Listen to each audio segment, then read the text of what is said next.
I see it.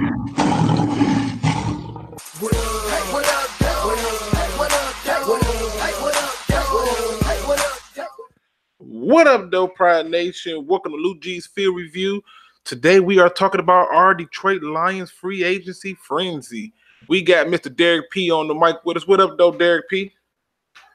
What's going on, y'all? On top of having Mr. Derrick P, we're going to have Mr. TA from Noble Sports joining us shortly. He's just getting everything set up. All right, man, this is about to be one of them shows where it's finna get real interesting, people. I just want y'all to be prepared for the attention that you are going to get as it pertains to our Detroit Lions, who have made some signings in free agency. Before I even get this thing started, let me give a huge, and I do mean a huge, round of applause to Derrick P. Fields for calling out the Danny Amendola signing. We want to give him his credit where it's due. Well, thank you so much. All right. So, yeah. So we want to give him his credit for doing that. We want to jump right into this, people, because this is an exciting day for some Lions fans, and there's going to be some Lions fans that's upset. And you know, Luke G doesn't talk emotions; he talks facts. So Luke's going to give his perspective more so from the factual base, and Derrick P is going to give you his perspective based on what he's seen. So, Derrick, go ahead, man, get this thing cracking for us. Okay, you bit it like that, huh? Well, thank you for the DA stuff, man. It's not like I had to hold one pride against me, man. But I think it's a good move, very good move from the Detroit Lions. Feels good. It does feel good to be right. That's nothing. It feels better that the Detroit Lions, they came out and they did what we wanted the sense of, not necessarily the picks, you know, the signings, all of them, but they got noticed. They made some noise. They made a splash. And that's what we wanted them to do. So those are my thoughts. Real quick shout out. It was supposed to be on my channel. We had some difficulties, so we're going to get that going. But yeah, man, I'm ready to go. We've been waiting on this all day. All right. Now, you know, I like to start my shows off by giving a shout out to those in the chat. So I know. Melissa, wake me up when you're done, man. Wake me up when you finish. I know, man. My bad, man. Beast Mode, what up, though? DW16, what up, though? Stephen A. Smith is in the building. What up, though? All Karma, what up, though? He said first. hey, you done came to that level, man, where people want to name when they first. That's how you know you done hit it. Right. You know what I mean? John Hannon, what up, though? Marcus Willis, what up, though? Travis Troxel, what up, though? We got Foxy and G. What up, though? Marcus Corlier, what up, though? Let's see who else we got. We got Boo, what it do? What up, though? We got Gary D. Reuters, what up, though? Michael Dandridge, what up, though? We got I love this man. George Morgan. I was second. Hey, I love this man's name because Trey Flowers is your dad. Be quiet. Be quiet, man. If he was your dad, you would be probably in like the first grade, bro. Chill out. Right. So we got the first black man on the net. What up, though? Welcome to the show. Anthony Burns, what up? Welcome to the show. Helmden, Jason Long. To the show. I mean, they here. Frederick Williams, what up, though? They've been waiting, man. And David Fred Williams. We finna get into this. You want me to start this, Derrick, or you want to get off into the excitement? No. You go ahead, man. You go, because I know you got some things you need to say. Go ahead. Let me just start off with the first thing, okay? Danny Amendola. Now, I gave my props to my partner in crime for calling out the Danny Amendola deal. And I know that there are some Lions fans who are going to say that, hey, there's no problem with this signing. Now, here's where the problem come in at for me for this signing personally.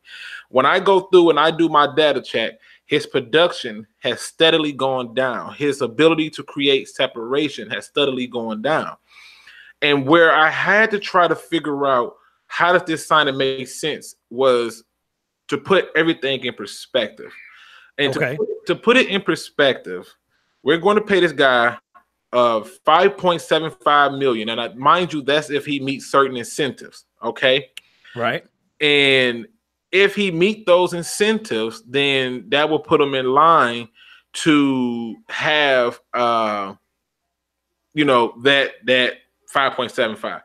And last season he made $6 million with the Dolphins. And so I'm thinking to myself, so he took a slight pay cut to come here to Detroit. Now here's where I get to kind of get to going into the factual part of it.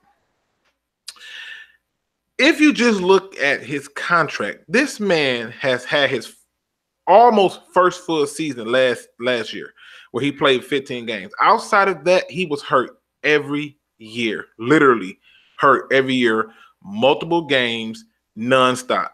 And when I look at that, that gives me cause for concern on top of the fact that we're paying him $6 million basically. And on top of that, I'm concerned with the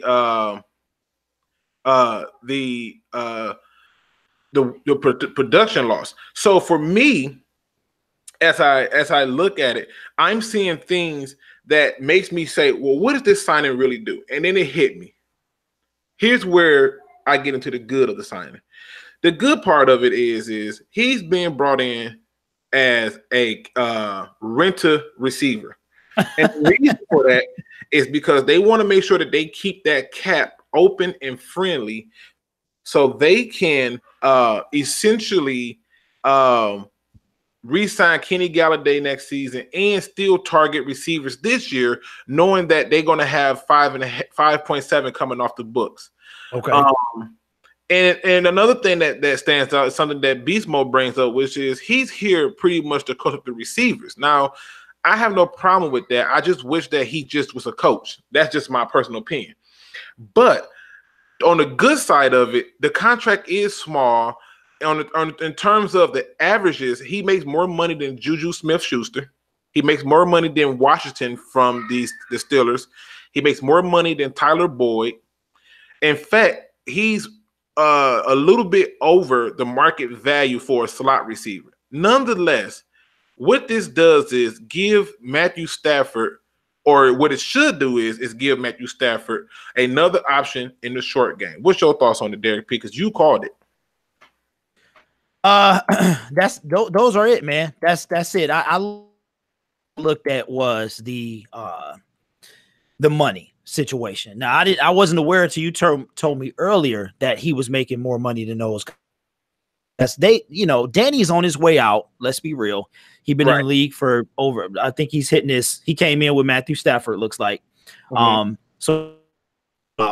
he's going to serve a twofold purpose. He's going to do exactly what they're saying in the comments, which is coach up the young receivers, show them what it's like to be on a championship team, but be part of that kind of winning culture, which we have not had in Detroit Lions. I think that's his main role. And I think is to put up some yards for us. And what I mean by that is kind of fill that gap that we know we got Galladay that can catch it everywhere on all that stuff. But we were missing. We don't know what's going to happen with TJ Jones. I think Amendola got the size over TJ as far as the thickness and stuff.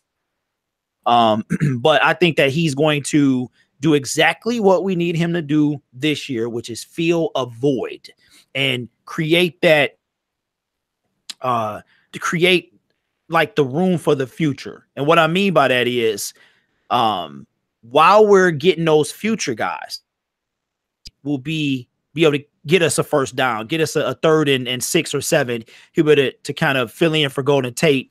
I know he's not Golden Tate. Yo, what's up, yards guys? that we need. What's up, TA? What's up, baby? Finally made it to the building. We appreciate. That's what's up, man. That's perfect timing, man. Luke had just opinion, positive and kind of negative about, not negative, but the pros and the cons to support the Danny and the Amendola signing. Yeah. Wrapping mine up, man. What I feel about it. So now we gonna pass it to you, man. Wow. You guys just gonna give it to me just like that, huh? Well, okay. I can keep going, but that. Okay. Yeah, because I want to hear what you guys had. Just give me a recap right quick. Okay, so just a quick recap is there. I just want to give it back out, ladies and gentlemen. You are on with the round table for the Detroit Lions with Derrick P. Fields, and TA of Noble Sports Entertainment. Please subscribe to these gentlemen. Their channels links are in the description of this video. If you have not already subscribe to them, please do. We are a One Pride Nation unit. And so here's the recap for you, TA.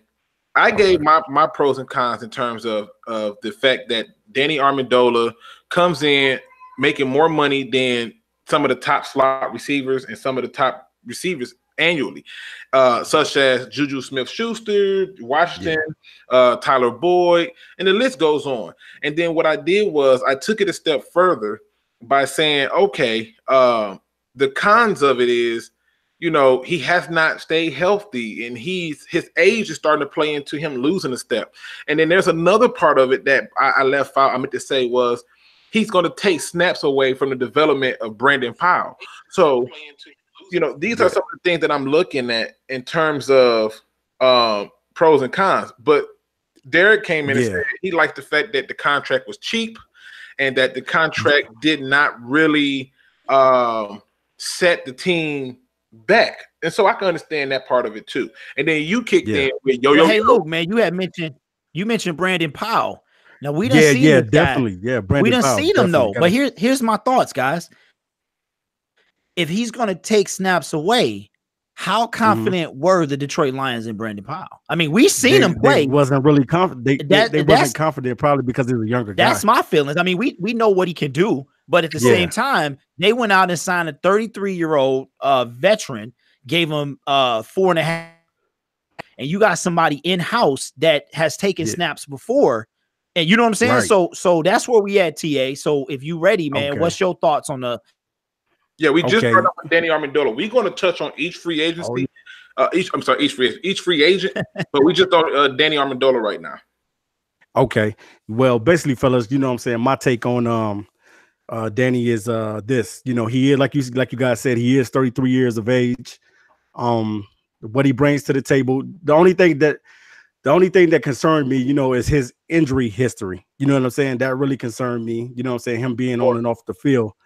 But other than that, I mean, the guy's a competitor. He's a champion. We know all that stuff. But I just thought that the Lions would go with the youth movement instead of going with an older receiver. But, you know what I'm saying? They wanted Patricia was familiar with this guy, and Bob Quinn is familiar with Danny. So they brought him in. I guess the price was right for both sides, and they decided to go that way. And to me, I kind of was like, you know, because I wanted you guys already know I wanted the younger guy. I already know. I wanted Jameson Crowder. I wanted a younger guy. You know what I'm saying? Because I feel like you got to go with the youth movement. We got too many old people on the team that we got to start going. We got to start going in a young direction too, as well. Well, TA, you know, and my apologies for interjecting, but technically they did go for the youth movement. If you really just examine this from a perspective of just sticking to the facts, they did. They signed I think it's 2 25-year-old players and Jesse James and then Trey Flowers. They also picked up a 24, I think it's 24, 25. That is crazy. Justin right. But see, Luke, you got to hear me out, Luke. Okay. I'm not talking about those guys. I'm talking about at the receiver position. I'm looking for a young guy. Right. TA, let me ask you this, TA. Who are the current receivers on the Detroit Lions roster? I think it's Marvin, Kenny, Brandon, TJ Jones is a free agent. Yeah, free agent, right? And so now my question becomes to you: if you can only really name 3 to 4 notable ones, and you know we're going to carry at least 6 to 7, there's still room for them to get the younger receiver. I'm just trying to put it into which I do know. I do understand that the Lions still got a possibility of drafting or going after another receiver. I do know that doors are still open for that. Okay, now listen, ladies and gentlemen, I just want y'all to know we are going to be taking phone calls today, but because I know that my phone line system is going to get blew up, you're going to call in. It's going to get blow up. It's going to blow up. You're going to call in. Oh, I know it's 69 people in the chat right now. Right, you know. Oh, that's crazy. They've been waiting for this then. So they have, man. So what we're going to do is we're going to have you call in, give us your question or your comment, and then I'm going to hang up and go to the next person, and we'll answer it like that. Because we want to be able to give everybody a chance to get their piece out and get their assignment. the first thing that I really want to do is just break down each pick. And since we kind of talked about Danny Amendola, I'm going to go through my most concerning pick, which is Trey Flowers. Hey, Luke, and also, Luke, I want to say this. At the end of it, you know what I'm saying, we got to give them a grade. You know, what grade do we give Bob Quinn? That's definitely on the table for grading it. And how would you rate? Okay. But I just want to be able to point this out that we're going to go through each one of the free agents that we know. As of right now, and I just want to put this out there. I just want to put this out there. As of right now, on March 11, 2019, the Detroit Lions have come to terms with cornerback Justin Coleman, formerly of the Seattle Seahawks, and Trey Flowers, defensive end, formerly of the New England Patriots, Danny Amendola, wide receiver, formerly of the Miami Dolphins, and my favorite pick, Jesse James, formerly of the Pittsburgh Steelers, tight end. So with that being said, okay, here's my thoughts on Trey Flowers. I'm having a hard time with the contract. Okay, that's the con. Let's talk about the contract. What was it? Because I didn't get the numbers. The contract is going. Wait till you hear this. Wait till you hear this. Go ahead. Want to put him at between 16 and 17.5 million. And so what that means is that, and that's for 5 years. Okay, so 5-year deal. Okay, let's just say they're going to high end at 17.5 million, right, for 5 years. They're paying him 87.5 million in the total contract. Okay. And what that tells me is that the guaranteed money is going to be somewhere roughly around 30 to 40, as high as $45 million in guaranteed money. If that contract of 17.5 million there, that contract bothers me because that 17.5 million is what you paid Ziggy Ansah last season, who didn't do much of anything. And with Trey Flowers, I'm just not sure we're going to get much more production. So what are you guys' thoughts on that? Okay, well, basically, you know, that contract is that is a big contract, Luke. You're right about that. And man, we gotta deal with it because one thing, you know, a lot of the Detroit fans wanted an opportunity to get a stud in here. And Trey Flowers is a decent player. Don't get me wrong. You know, I'll take nothing away from the man. Man, but that lucrative deal, man, that's definitely that's a lot of money, man, to put on the table for a defensive end. 17, 16, I mean, between 16 and 17 annually. And my question is, where does it leave the possibility of getting anyone else? You know what I mean? As far as like, are we done? You know what I'm saying? I don't think we're done. I think we're done making a splash. You're going to get some of those no-name people, and they had already came to terms with those. But that's another part of it that has not been addressed in all this free agency frenzy. Is the Detroit Lions had came to terms with over 8 players who are on future contracts that they have not added to the cap yet. And so they can't officially do it until Wednesday. That's going to take a hit into it as well. And for the people in the chat, I am not forgetting you. You know, I'm keeping an eye on what you're saying. You're making some points in there. I'm going to be pulling those same points out as we go. I just want to be able to get the thoughts out on it. Derrick P, what's your thoughts on Trey Flowers in this contract? Well, I don't like it. You know, and I'm kind of with Luke on this one. I know it might not be the popular opinion, but I think that Detroit is kind of going to be 50-50 on this one. Now, I can't take away anything from what I said. We were talking about super ashes, and with 2 of the top pass rushers and defensive ends off the market, you know how I felt. I rather would have had DeMarcus Lawrence. That's just me. I think he got played. You would have paid him more. I think he got played by the Cowboys. You would have ended up paying him about 23 million a season, though. Yeah, I figured that he would get at least 20. We talking about, so this is just like wish list type stuff, and then when it came to the money, we'll see.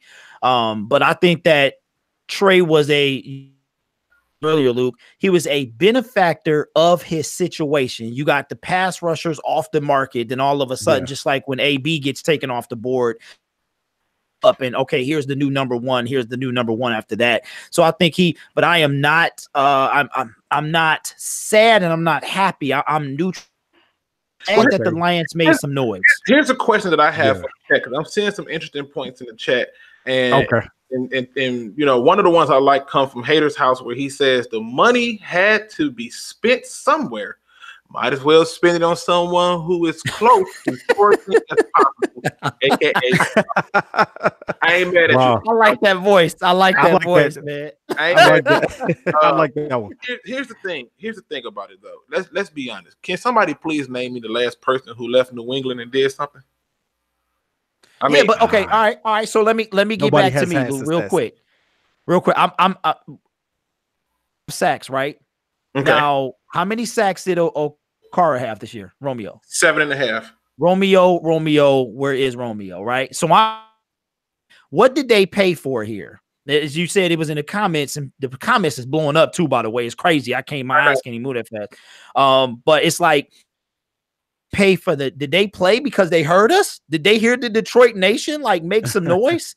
You know what I'm saying? Did they pay for the Matt Trisha, Bob Quinn? Is that what they pay for? Because I'm just like, I know it's a good signing, guys. I see that in the chat. It's a great signing. Yeah, it's a great signing. I just don't like the money part. That's what I don't like. Yeah. And like I said, you know, when I look in the chat, I see people like Willie Kennedy Jr. who says, right, great, Luke. I mean, exactly. Who was the last person? Like, I just don't know. And then on top of that, you know, I knew that his contract was going to be driven up because he had a market. I mean, I think I did a video talking about how, and it grew when D Ford and what's the name came off the books too. And I'll take it a step further just to kind of show y'all, you know, you know, for the Landon Collins people, you see how much money he got? Oh my God. Yes, he got way. Ooh, he got a lot, man. But here's the question: if you were willing to pay Trey Flowers that same $17 million, I think it would have been better served putting that money on the safety. Now, the question would have been, is he's going to perform at a high level at the safety position? But, you know, that is yet to be seen. But in terms of Trey Flowers, in terms of the pros for me, based on facts, nothing else, based on facts, I mean, he's been a 7.5 guy. However, he does have a high number of quarterback hurries. And so pressure, getting pressure on it. And so that stands out to me. But the things that don't stand out to me is, you know, hey, 313 J-Mo, man, I cannot find your email address, bro, to add you to the show. What's up, J-Mo? So you always save it, man. Yeah, I know. I listen, man. That 9 to 5 is serious. But J-Mo, do me a favor, bro. Do me a favor and shoot me a text message of that email address one more time, and I'll add you to the show, okay? So what up, though? Now, to get back to it, I just look at it, and I just say, okay, if they're going to put that money on something, would it have been better served putting on something that can cover more area? Because to me, at 17 and a half, to me, what I need to see is this. I need to see that pressure continue. Okay, I need to see you set the edge against the run. Yeah, he's gonna have to do some things over here. Right, and if you're not doing that, I don't think that's going to be worth it. So I mean that, you know, and again, y'all can give me y'all thoughts on it. I'm not telling anybody today that you're wrong. Okay, I'm not. Y'all have to understand that my issue with Trey Flowers is simply money. There's nothing else. Yes, it's money. Do the money match up to the production? And for me, I'm just not buying that the money matches up to the production. That's just me, people. I'm with you. Yeah, I'm with you on that too as well. Yeah, because you want, you know what I'm saying, because now, you know, once you did that, you know, you're no longer bringing Ziggy back, so that's done. The chapter on Ziggy is done. So now with Trey, you know what I'm saying, now with Trey Flowers, basically, you know what I'm saying, we want him to be a monster here. You know what I mean? We want him to be, we want him to get some double-digit sack numbers. We want him to earn that money. That's what we want him to do. The defensive line is going to be nice. I mean, because I think DeMarcus Lawrence had 10 last year. 1 year he had 14, but I think Ziggy was up there 1 year too. But yeah, Ziggy, you know, was so too, like we need these guys to earn their money. Yeah, and we need that to happen. And I don't knock it. Now that brings me to my next signing. This is the one that I see a lot of the Detroit Lions fans being really excited about, and that's cornerback Justin Coleman. I have had so many hits on my feed for a film study of him. Y'all could not have had a better person talk about Justin Coleman than me, because like I said, I am a Detroit Lions fan, but I also like the Seattle Seahawks and the Buccaneers, and I tend to watch them a lot. And so I can tell you this much about him. One of his most notable things that he's done in most recent time is when he got that interception for a touchdown against the Dallas Cowboys, and he and Tail jumped into the cattle like Mr. Ezekiel Elliott. And he also had a few tip passes that was picked up by Mr. Earl Thomas. The thing that you're going to get out of him, in my opinion, is with him, he is good as a nickel corner. I just don't know if the contract scares me as much because he's going to get paid 4 years. I believe it was projected $34 million, which I think rounds out to about $9 million a season. But nonetheless, for a guy as young as him, that is a minute deal. And can he play the two?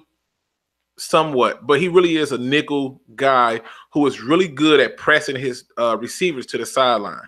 So what are y'all thoughts about us signing Justin Coleman to a deal? We start with you, Derrick. Derrick, you still there?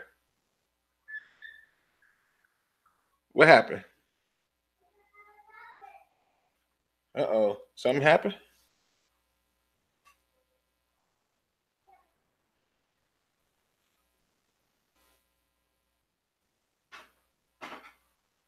Okay. TA, you still there? All right, can you guys still hear me? Because I'm not able to hear my people.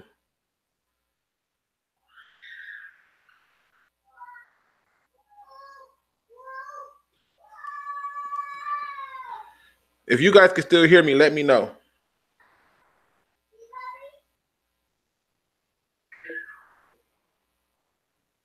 Okay, perfect. Okay, I can't hear Derrick, and I can't hear TA. I don't know why. I'm gonna do my best to fix that again. I'm getting ready to open these phone lines up, but I just want to address who we signed thus far. Okay. So but yeah, as I go through and I look at this because I really don't know why I can't hear these guys. Now, I see J-Mo. I see 313 J-Mo just joined us. So what I'm going to do is I'm going to resend it back to Derrick P. J-Mo, you on? Yeah. All right, hold on, J-Mo. You sound a little muffled. You on Bluetooth? Oh yeah, you hear me, man? There you go. I appreciate that. All right, let me just try to get them back really quick. And then while I'm trying to get them back, give me your thoughts on the Danny Amendola and Trey Flowers deal thus far. I definitely want to talk about Trey Flowers because Lions fans, we can't just think about money. Trey Flowers, we didn't get all. This is what I said about Trey Flowers. I don't care how many sacks you get in the regular season. We didn't get him for the regular season. We got him to win a playoff game. That's what he's for. His value is more than whatever I could care less what he do in the regular season, to be honest with you. Because in the playoffs last year and the last year he was healthy, he was unstoppable. So that's why Matt Patricia got him. Okay. It was for the playoffs, but my initial reaction was like, oh my goodness, that's a lot of money. I'm like, that's the main reason originally I told you I didn't want to get Trey Flowers. So I knew he was gonna be expensive, and Okwara does do what he do. But Trey Flowers can play on the inside, and he's a big game playoff player. That just players are different. Okay, now you got a lot of people who agree with you. Elijah Coakley agreed with you. You have greedy.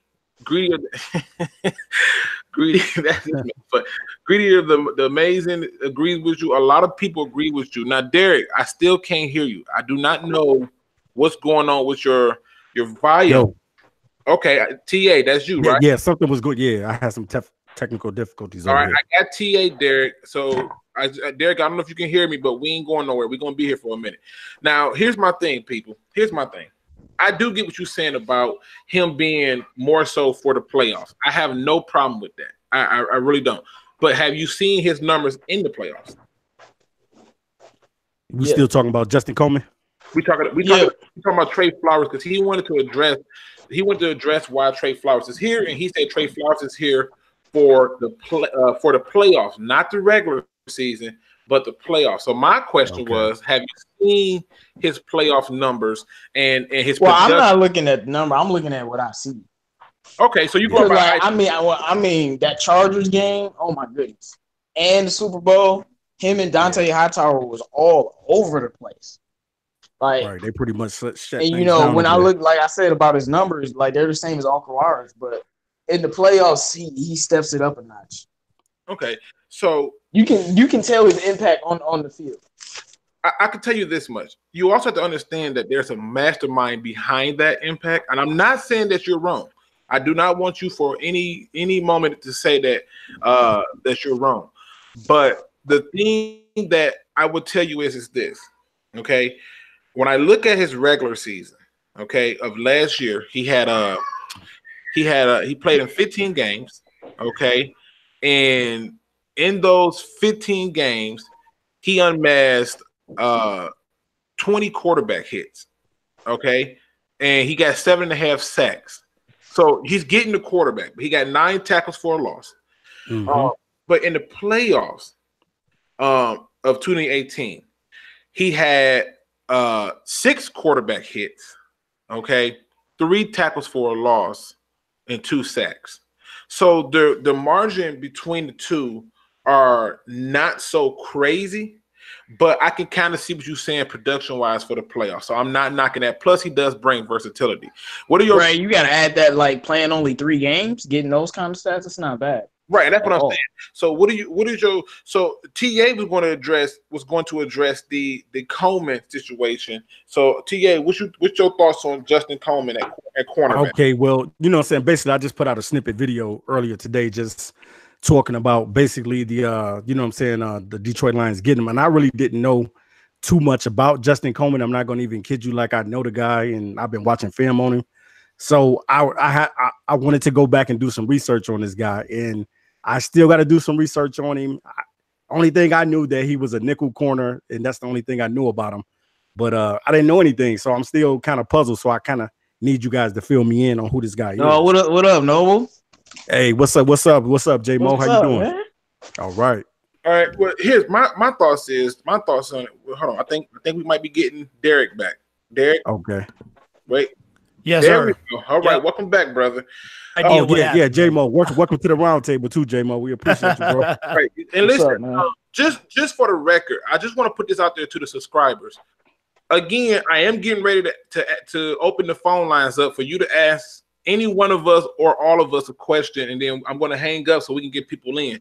But what I want to do is I want y'all to understand, if you talk football and you do your research, you know I'm big on the research, and you do your research, we will be adding people to join the 3 of us on the round table. So all I got to do is get know that you talking that good sports talk, and we can bring you to the round table. Okay? Now, Derrick P. Yo. Derrick P, we're talking about the cornerback lane, okay? We're trying to find out what's your thoughts on cornerback lane. I'm a fan of cornerback lane. However, I don't like the contract. It's the contract. The money. Wait, who is cornerback lane? Are you talking about Coleman? Coleman, my apologies, Coleman. Okay, you talking about the money. I don't, I did, because you know, when I first saw the report on him, I saw that it was like the highest paid nickel corner. Yeah, what are we doing? Yeah, but you know what I'm saying that for him to be the highest paid nickel corner, you have to understand what the average is for a nickel corner. So that's why he's the highest paid. The numbers is not as high as you would think it is. It's not as high. I think the average right now for a nickel corner is around like 6.5 to like 8 million. So he's a little bit over that range. He's at about 9 million, but nonetheless, it's not as high as you would think it would be. Now, let me say this too. So since we signed him at the nickel, that pretty much is solidifying a lot of stuff. It's saying that Agnew is probably not going to be at that position, not starting anyway. It's going to be Coleman now coming in. Yes, Agnew and I know Bob Quinn talked about putting Tease Tabor at nickel too. So I don't know what they're trying to do. Well, what you're going to see is this, okay? And this is what I wholeheartedly believe. What you're going to see is Agnew is just going to be used as a weapon. Kick, punt returns. Maybe he do a sweep on offense. Maybe he come in on defense as a extended cornerback. But they're going to use him in any way possible to get him open. And they're going to give Tabor every chance to fail or succeed. And I think that's what you're going to see in that. What, on the outside? Well, no, they're not going to put him in outside. They're going to keep Tees in the slot. I'm scared. Yeah, no, you said fail or succeed, and you didn't clarify that it wasn't on the outside, so I had to make sure we know that. Like, it's not on the outside. Right. Please don't put him on the island. My apologies. But Don't you know, I have seen some film on Coleman. The thing about Coleman is the reason Coleman was even brought here was because Coleman was also on a New England Patriots for 2 years, and during that time, he started a few games and he didn't do anything particularly special, but he has a neck for breaking up passes. And in his time with the Seattle Seahawks, he's had 19 pass deflects, he's had 2 interceptions. Okay. So he's not like Nevin Lawson, who never ever gets an interception. Well, he's way better than Nevin Lawson could dream of being. Like, I remember that Cowboys game that you're talking about. I was actually watching that game. I seen the whole game. Oh man, he's pretty good, man. I mean, that's all I can say. Yeah, he's pretty okay. I can say, like, that's why I was like, man, we need to go out and get any type of cornerback opposite of Darius Slay, because he fits perfectly in the system. As long as you don't put him outside and take him out of his element and keep him where he belongs. Yeah. He's great. Well, here. And he's extremely fast. Like that running Slay family. Like all them fast. Like he's fast. Okay, well here's what we're gonna do. We're gonna go to our last person, and then we gotta open these lines up. Okay, so the last person we want to talk about is the signing of Jesse James. They have not announced what his contract is, other than to say that he came. No, they have not. So with Jesse James, I think this is probably the best signing because probably a 3-year deal. It's probably going to be a very low end deal, and it's not going to be that big of a deal. What are y'all thoughts on Jesse James? We'll start with Derrick P. I like it, man. I like it. Perspective of what, I'm surprised we haven't heard of the fact that, they haven't officially parted ways with either of the tight as to whether they're going to keep one of them or neither of them. But this tight end for me, this signing was particular because of how much we talk about Hockenson. It was really kind of like one of those things. Okay, I wonder what direction they're going in now. I mean, it was like that with Trey Flowers as well. But I like it, man. And like you, it's probably I would probably have to put it as my second favorite signing. I felt about the pass rusher and the defensive end. Yeah. And now that they have done that, then I like it though, man. I thought it was awesome in Pitt. Okay. And I think I'm okay with it, bro. T.A., what you got for us, man, on the tight end? Oh man, I really love it. I really love it because he's given us, we getting a pass catching guy and we getting a guy that can block. And I'm loving it, man. I'm definitely loving Jesse. I mean, when I saw he was coming here, I was like, yes, we finally getting somebody at the tight end position. Yes. because pretty much what the Lions did is they pretty much now they can go in any direction now. You know what I'm saying? You don't know if they're going to get that linebacker. You don't know if they're going to get that corner. You don't know what they're going to do. You have no clue which direction they're going to go in. Misdirection. All right. Demo, what's your thoughts on Mr. Jesse James? Man, so after we got Danny Amendola and we got Coleman, I'm talking to my fellow DVE members, and you don't understand my reaction when I found out we had Jesse James. I mean, I was screaming. I'm like, oh my goodness. I mean, I am so happy with this. This is my favorite move out of all of the moves. Yeah, and that's because, whether it's randomly or not, I watch Steelers games. I love this guy. And the Steelers have 5,000 weapons, so they don't use him at all. So when people look at their numbers, they're like, well, the numbers might not be special. I mean, he's rarely ever used. So you add him here, Now, and you know, when we were talking about TJ Hawkinson, I'm like, man, we could pick up Jesse James. And you know, because he can pass and block. Right. So now, yeah, I love that's this a good move. Hey, so fellas, I want to say this. So do you think now they'll go for TJ Hawkinson still at the 8th pick, or do you think they're going to go in a different direction? My response is I don't care. Get him or not. I ain't gonna have a problem with it. You get him, I'm cool. You don't get him, I'm cool. Right. I just go by this right here. Again, I stick to the facts. And again, ladies and gentlemen, I'm about to open the phone lines up after this comment. Just remember that when you call in, make your statements, give me your response, and then I'm gonna hang up and get ready for the next call and answer your questions. Okay. Here's my thoughts. They're still going to look at TJ Hawkinson because if you watch what the Seattle Seahawks did when they had Marshawn Lynch and they first got him there, they ran a lot of 3 tight end sets. Okay. So that's going to open up a lot of different things. Now, Dark Brown Twin says no to the tight end. Elijah Coakley says trade back. I do believe that they're looking to trade back, but I think that the plan does not change at all. Now, Lestat Phoenix says dude from Michigan. Lestat Phoenix, you might want to go and watch my dude from Michigan tight end Zach Gentry video, and you tell me you don't want him. Okay, man, I'm telling you right now, if we get TJ Hawkinson, this offense gonna be, and they protect Stafford, this offense gonna be unstoppable. Right, you're talking about it is. Now, That you run add game is him going and to be Jesse crazy. James and Kenny G and Marvin Jones and Kerryon Johnson on the field at the same time. Are you serious right now? All right, wait. Here's what we're going to do, ladies and gentlemen. I'm opening the phone lines up. That telephone number is 248-294-0610. That's 248-294-0610. Phone lines are open. Again, we got our first caller calling from 570 area code. Welcome to Luke G's Field Review. What's up, though? What's up, though? What's going on, man? What's up, man? What up, man? All right. With the recent acquisition of Jesse James and Trey Flowers, do you think it'll be possible for Josh Allen to fall to us, considering a lot of people are talking about Kyler Murray getting picked as the first overall pick to the Cardinals? All right. Appreciate the call. I'm at the end, but yeah, I'm gonna answer that for you, and I'm gonna give you an answer that's to be honest. The truth is this.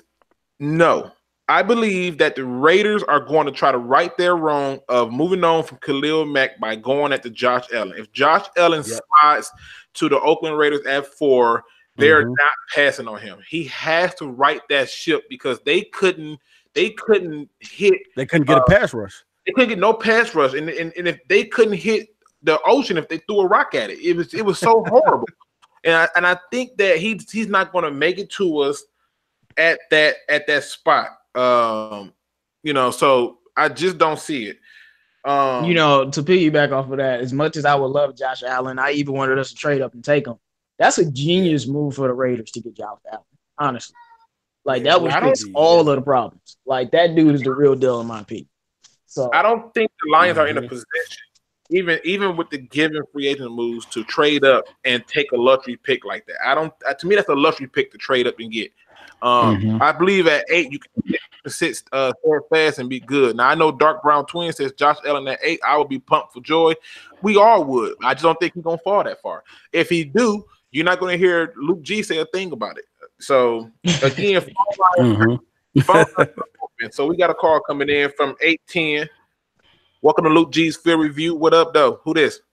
This is Crimson Shadow. What up, JMO? What up, Crimson? So my question is, do we still go for Byron Murphy at this point?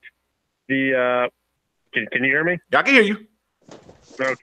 Do we still go after Byron Murphy, considering we still have Coleman? But, I mean, we have Agnew, we have Tease, but it's kind of a risk having Tease because we don't know if he's actually going to, develop. And Agnew, well, he's at more risk of getting hurt just because of his,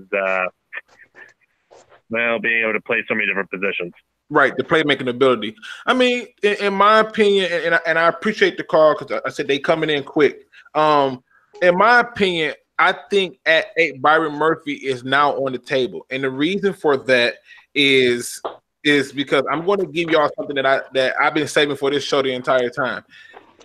If the Lions trade back, you would not see a D lineman taken. You would not see an offensive lineman taken.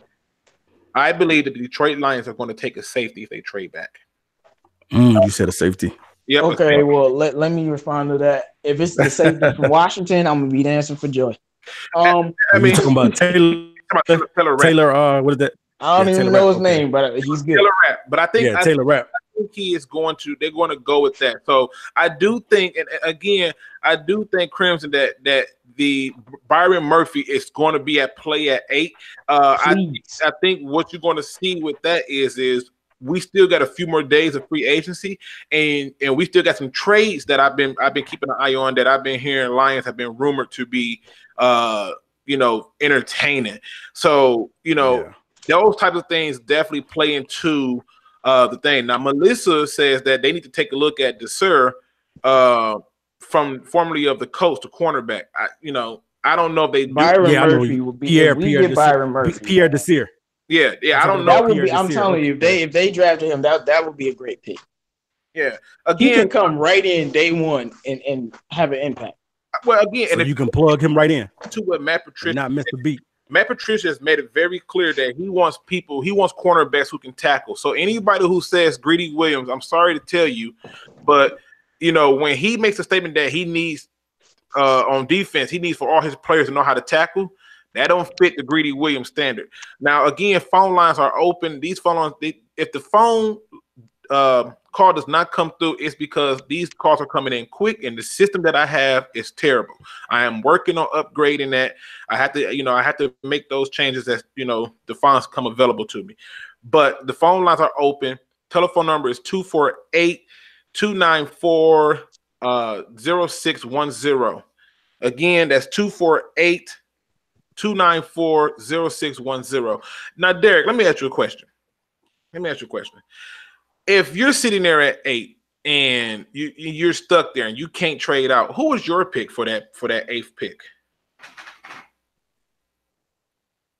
Derrick, did he leave? J-Mo, you still there? Yeah, I'm here. TA, you still there? Yeah, I'm here. All right. Well, I don't know what's going on, Derrick. We kind of lost Derrick. Yeah, I don't know. Yeah, he must having some problems. TA, I'm gonna pass it to you then. If we stuck at 8, who are you taking at that 8th pick? I mean, give it what you. Okay. It's a lot of corners, man, and all of us got our favorite corners that we like.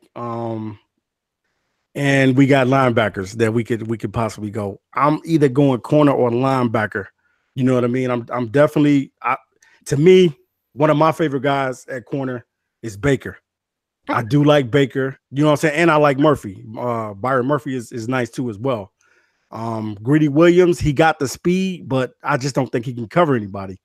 Okay. And so I really think that for me, I would Baker got playmaker ability all written all over him, man. DeAndre Baker definitely has that dog in him. All right, well, we got a call coming in right now. Welcome to Luke G's Field Review. What up, though? What you got for us?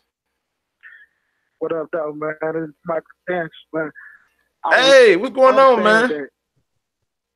I'm chilling, man. Hey, I think that we don't need to trade back, man. I feel like we won in free agency. We're in a win-win situation. You know what I'm saying? I say we take the best available player and got 9 picks.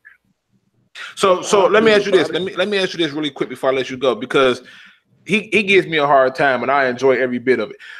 Listen, who are you taking if you say don't trade back? Who are you taking at that 8th pick? Man, it depends. To me, it just depends on who's there. You know, I mean, we need a cornerback. I would take Murphy. I love Murphy. So, okay. Even though I just feel like we're in a win-win situation right now. Well, you got a lot of people in the chat that's loving what you're saying. They agree with it.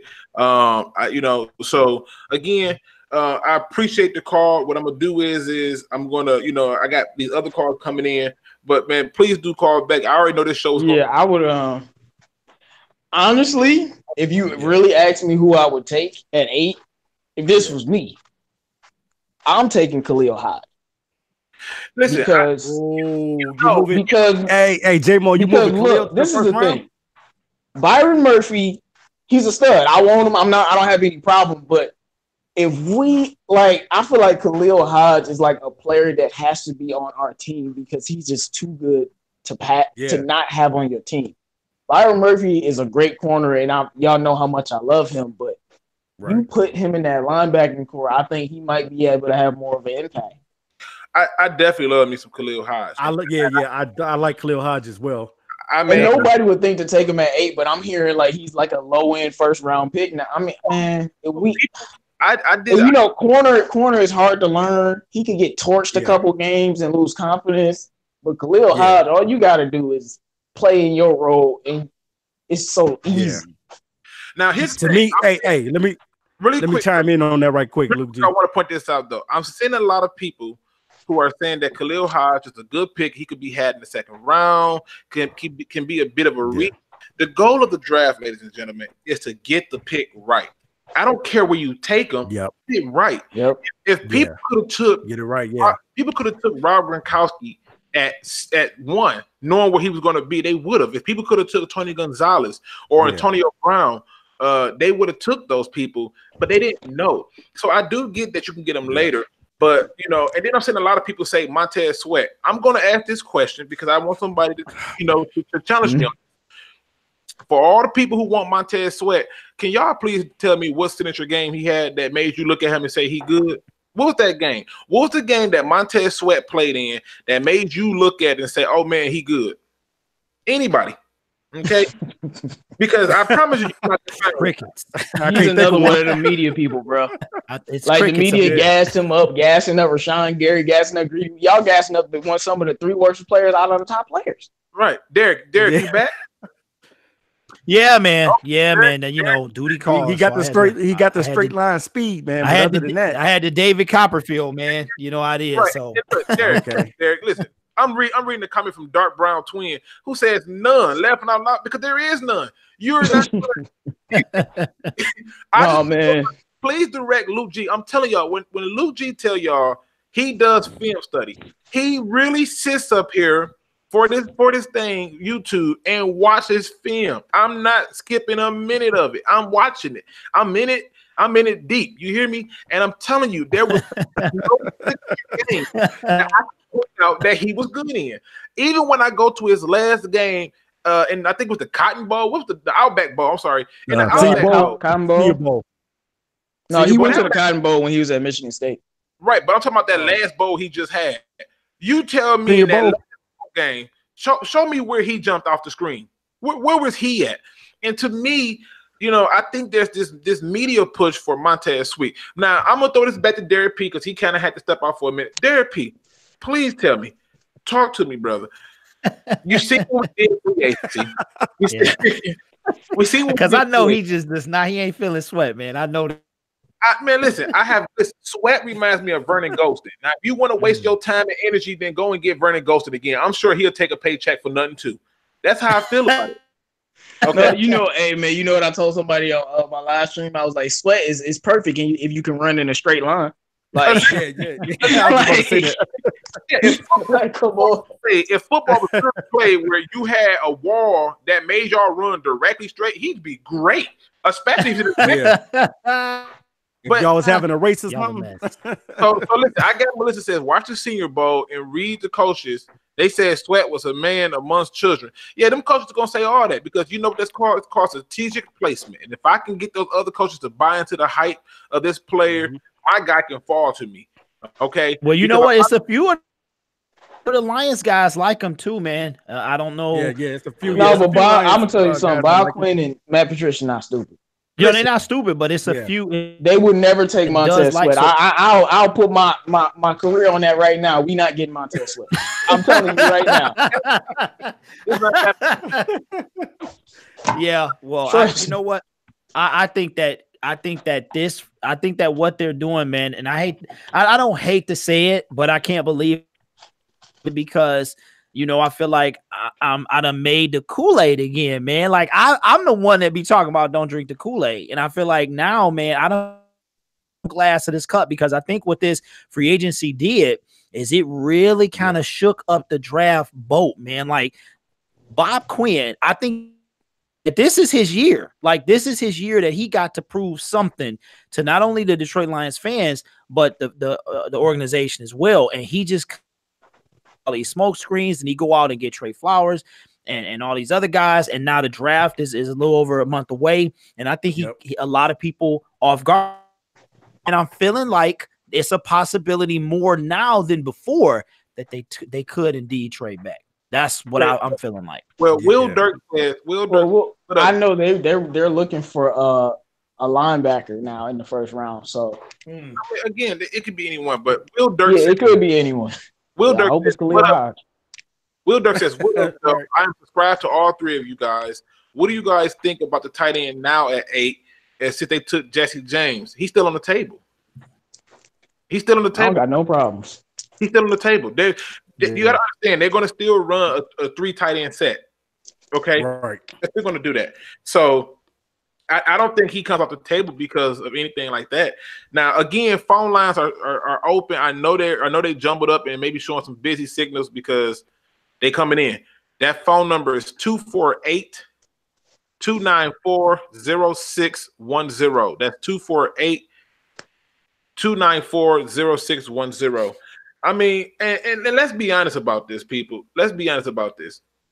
You just have to follow the money. And I think if you follow the money, you can almost guess what they're going to get. And I just look at it and I see that we get to certain points. Now, we got a call coming in from 313. And if you know about Detroit, that's certainly a Detroit number. So welcome to Luke G's Field Review. What up, though?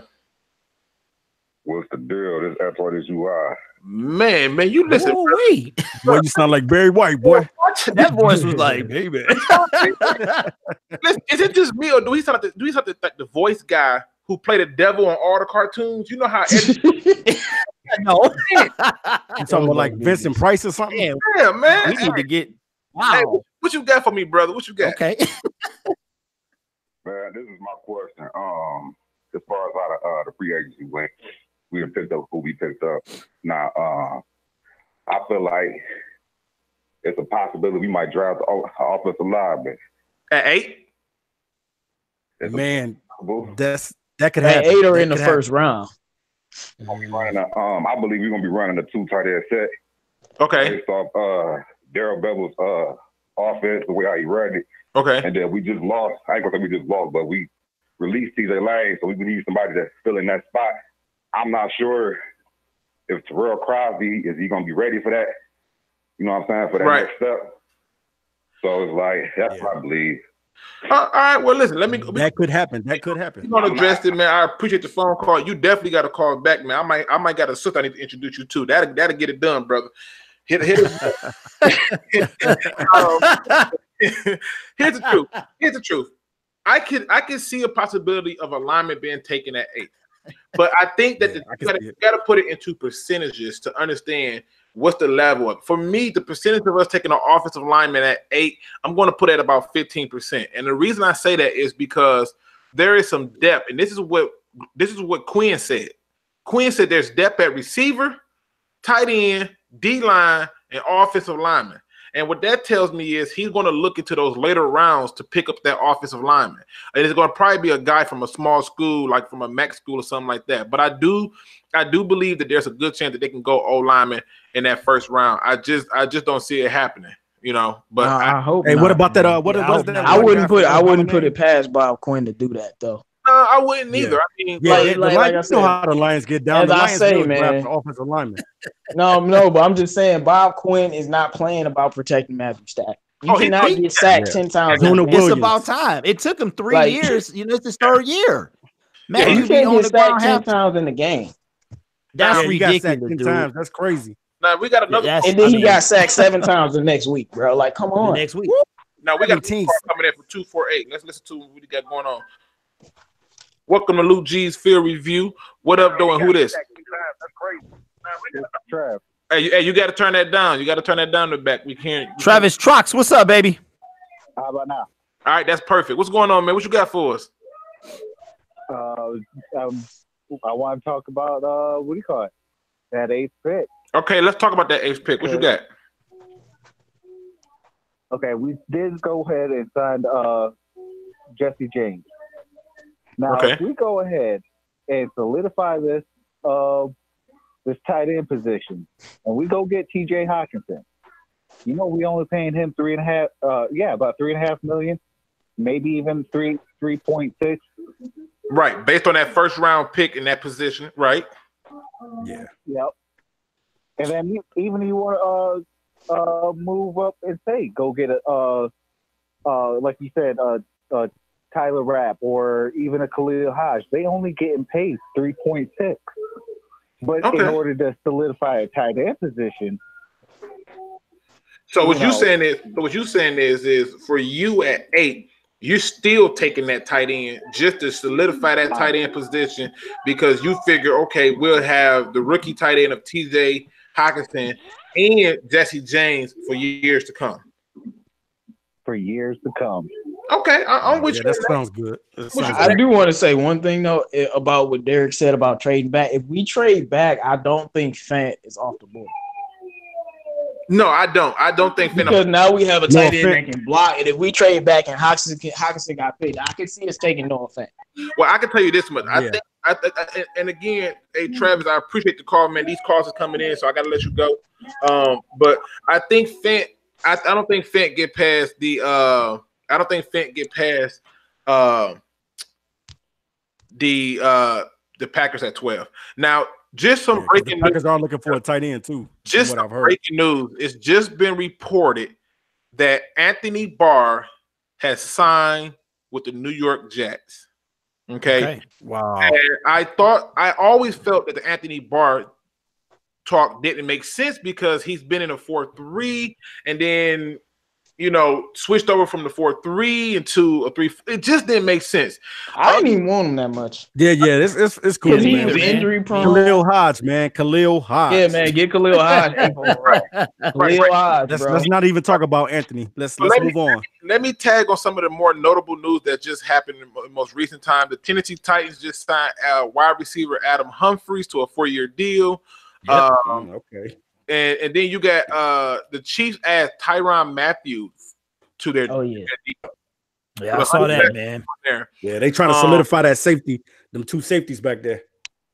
But the thing that I'm really finna go and get crazy with, and I only think people are ready for it. Let's talk about what the people in our division did in free agency, ladies and gentlemen, and it is still early. Have y'all paid any attention to what the Packers, the Bears, and the Vikings have done in free agencies? They haven't done anything, have they? Yeah, I'm hearing crickets right now, man. I know. I definitely did, man. I haven't heard anything. I ain't doing that today. I was loving the Lions, man. I'm for real. I'm like, yeah, I'll check what they did tomorrow. But right now, man. Yeah, the thing is this. The thing is right. Yeah, I'm trying to come down. That's what I was gonna do. No, listen, I'm not even. I definitely don't want us to get off guard on it, but I just want us to be pointed out. And by the way, ladies and gentlemen, we did hit 100 people in the chat. So, oh yeah, I already reported on that, baby. I already said that. Yeah, I know. Yes, I just want to get back off what you said. Now, one of the things that I wanted to point out is that Green Bay. These are the players that they have been tied to. From some of the reports that I'm seeing. Green Bay has been tied to trades, not free agents. They are trying to bring D Ford from the Kansas City Chiefs over, and they have also been in talks, in terms of trade talks, with Lord Jesus. I'm drawing my head just went blank because I just read something else. I just read that Devin Funchess signed with the Colts, so I was like, oh, okay, all right. But they're trying to also get a trade done with the Denver Broncos for Jake Butt. And I'm trying to figure out what does that mean for the Packers? But Jake Butt ain't that good though. No, but he's a blocker. He's a blocker. That's true. And D4, I don't know if they can get him. I mean, right. They just franchise tag him, to be honest with you. Now here, let me ask y'all this. Because like I said, oh, I'm sorry. The phone lines are open because I had to kind of like freeze the thing because it kind of froze out. The phone lines are open, 248-294-0610. That's 248-294-0610. 294-0610. All right, y'all. Do y'all see that in the comments, man? The What's that? Armand, the new age. You see what are the Lions really in trade talks with Giants for Odell Beckham Jr. for Marvin Jones? Oh Man, don't play with my emotions. listen, well we gonna right, please don't. Hey, it's really this. Hey, you really gonna be on fire. Yeah, that man, dude. I was just talking to somebody earlier about getting Odell, and then my man was like, "We should have just drafted him." I'm like, "Yeah, hey, don't hurt my feelings." But if we get Odell, that like I said, I ain't entertaining that at all. All right, hold on, fellas. We got a call. All right, welcome to Lou G's Field Review. What up, doing? Who this? Beast Mode again. Beast Mode, what up, though? I saw the D4 thing, and I have a question as well. All right, I'm listening about the draft. But with the D4 thing, if you notice his career stats in all the seasons that his contract comes up, that's the seasons that he does well in. All the other seasons, he doesn't really do that much. Yep. And you know what? Didn't look at it like that, Beast Mode. That's why I look at it and I say if they dare. Now hold on, wait a minute. Now hold on, people. Wait a minute. Let me read something. I'm just reading now. Y'all going okay. All right, okay. We're gonna address this Odell. Come on, man. What's up? Yeah. I am looking at something that has said that the Lions have been in talks with the Giants off and on in an attempt to trade for Odell Beckham Jr. Man, get out! No, get out of here! Get out! Can I just say one get out of here, man? Get out of here! Say one thing, man. When I was talking earlier on my last stream, I was telling them I feel like Wild Quinn is in a stage where he's like, Stafford, we gonna give you everything. Right. And This if is you the can't win the Super Bowl or at least go, okay, we're gonna move on. Okay, well, hold on. I think this is a possibility. I think he's gonna give Stafford all the tools for success, no matter what. He got to see what he got, man. Here's the problem. I hope it don't, man. The problem is he's so expensive. Like, oh my goodness. Beast Mode, I'm not gonna hang up on you because I want you to get your question out. But the problem is as I read this report, the reported deal if the trade occurred, the value could be as high as Detroit Lions' 8th overall pick. Whoa! No, I'm straight, bro. I'm straight. We got 9. I'm straight, boy. We got 9 picks, so I wouldn't be mad about it. Man, man, dude. So basically, you willing to give up Khalil Hodge or Byron Murphy for Odell Beckham? Yeah, I'm not. It's not even. No. I probably can get Khalil in the second round or the third round. Well, hold on one second. Hold on. I don't want it to get too jumbled up and we get confused. I'm just putting it out there that I personally am not getting up an 8th pick. Now, Beast Mode, you got a question for us. What's the question? All right. So I don't know if you remember the trade back scenario I said the other day, but the Bengals want a quarterback. So they trade up with the 11th pick and their second rounder, and they give us their 7th as well, and we give them the 8th. So you're saying we'll get the 7th? Oh, he can't see me. I forgot. Brian Burns or Hawkinson if he's still there.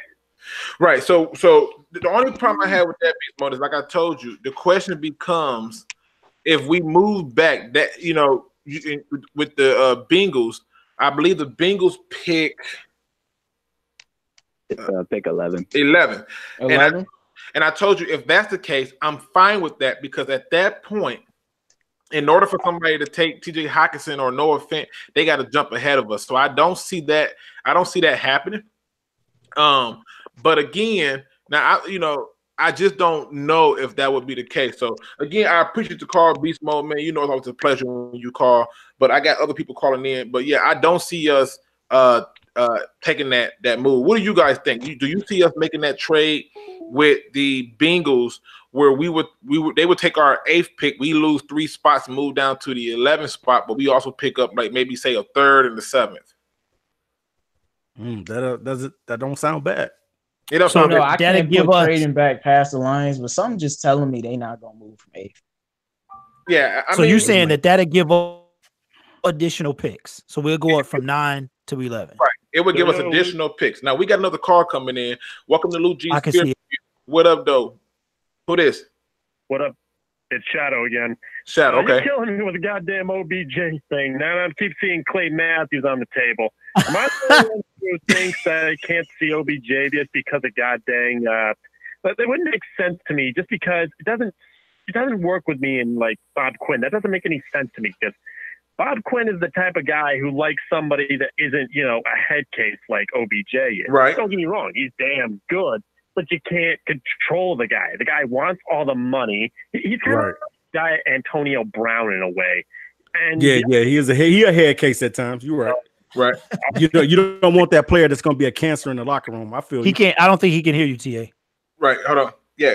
I mean, listen. I hear you. Shadow. The question becomes this though, and I'm with you. I'm personally not on the trade for Odell Beckham Jr. trade. You're not going to hear Luke say that.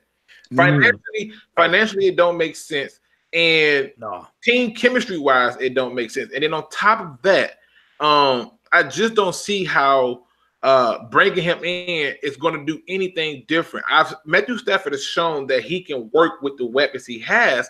What he can't do is just be one-dimensional and pass like no quarterback. He needs a run game. So I'm with you on that. But right. And I also want to bring up one more point. We already have a number one wide receiver. Why would we bring in another number one when our number two could be a number one on some teams? Hold on, J-Mo. Say that one more time. Say that one more time for me, Shadow. I'm just trying to see what the chat thinks. I mean, again, Shadow, I appreciate it, Shadow. Shadow want to know, what do y'all think? What do y'all think about Odell Beckham Jr. and having to give up the 8th overall pick? That's what he wants to know. He wants to know, are y'all okay if you had to give the 8th overall pick? Are you okay with taking somebody who's a head case like Antonio Brown? And if you was going to do that, he figured you could have went out and got Antonio Brown and gave up that 3rd and that 5th in the contract if that's what you were going to do in the first place. I happen to agree with Shadow. That's just me. Yeah, What is your take? I would say, well, I would rather have Odell than I feel Antonio Brown is much worse. But like I said, you have a number one, and your number two could be a number one on the bottom 10 teams in the league. Like, why would you bring in another number one? Doesn't make sense unless you plan on trading one of them. Yeah. Derrick, what you think, man? What you thinking? Are you willing to give up that 8th overall pick if you can somehow, some way pick up Odell Beckham Jr.? I think it's just more fluff and more smoke. Leave too, because said financially doesn't make sense. He's like he's not as much as a diva, but he's up there, and that's something that we don't need on this team.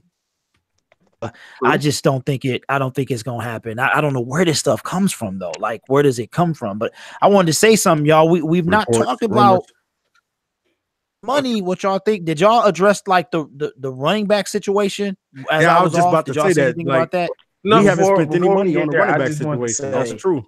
No, we have not addressed the running back situation. And so because we got to talk about Theo Riddick. We got to. Yeah, we got to talk about Theo Riddick. And like I said, I want to keep it as clean as possible. Right now, we're doing great. Everybody can hear everybody. I just want us to be mindful when everyone is speaking, and to be mindful when we got that call on there. But yeah, because the calls can't hear you guys. The callers cannot hear you. The callers can't. We're letting them talk, and then after they hang up, we'll go on. Yeah, I probably got to buy a cord or something. I don't know what's going on, but I'm gonna get it all figured out eventually. Now, here's the question. Okay, and not even really a question, but here's my thing right here. In terms of the running back position, this is why most of these signings don't bother me. There's about another 10 to 12, possibly $15 million moves that can be made to free up money, including Theo Riddick. And so the question becomes, who do you guys in the chat, Lions Pride Nation, and guys at the round table, who do y'all see the Lions going after at running back? We'll start off with J-Mo. Well, who do I see or who do I want? Who do you want? Who do you see? And who I don't know who that. And I can't predict anything the Lions do. Okay, since Bob Quinn got there, but since he got there, that sounds about right, J-Mo. Right. Who I want is Tevin Coleman. Okay. Derrick P. Okay. Swing back around to me, man. All right, I got TA. Okay. Basically, if we take anybody, I think the best fit is Mark Ingram and Tevin Coleman. Those two guys right there. I do like. Okay. I think that they would shore up that backfield, man.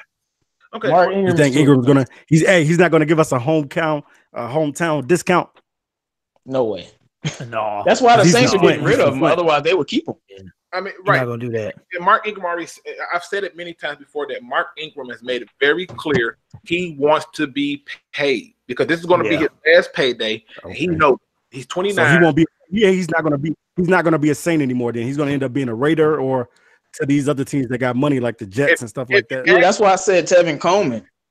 If you asking me, I like Tevin Coleman. If you asking me who I want at running back, I want Devin Ozigbo out of Nebraska. And then outside of Devin Ozigbo, if I have to sign a free agent, I want CJ Anderson. I think he brings enough power behind his running style to do what we do best. I just go back to the Denver Broncos when they went against the Panthers in the Super Bowl, and I watched CJ Anderson have his way with that defense. So, and then Luke, let me chime in on that one. Go ahead. Okay, Luke, when you're talking about the running back, see, this is what I envision when I see the Detroit Lions out on the field. Basically, when I'm looking at a number 2 running back, I'm looking at a guy that could possibly be a starter. I'm looking for a guy like if Kerryon was to go down again, that we would not miss a beat, and that, you know what I'm saying, that we would continue to tread on even without Kerryon.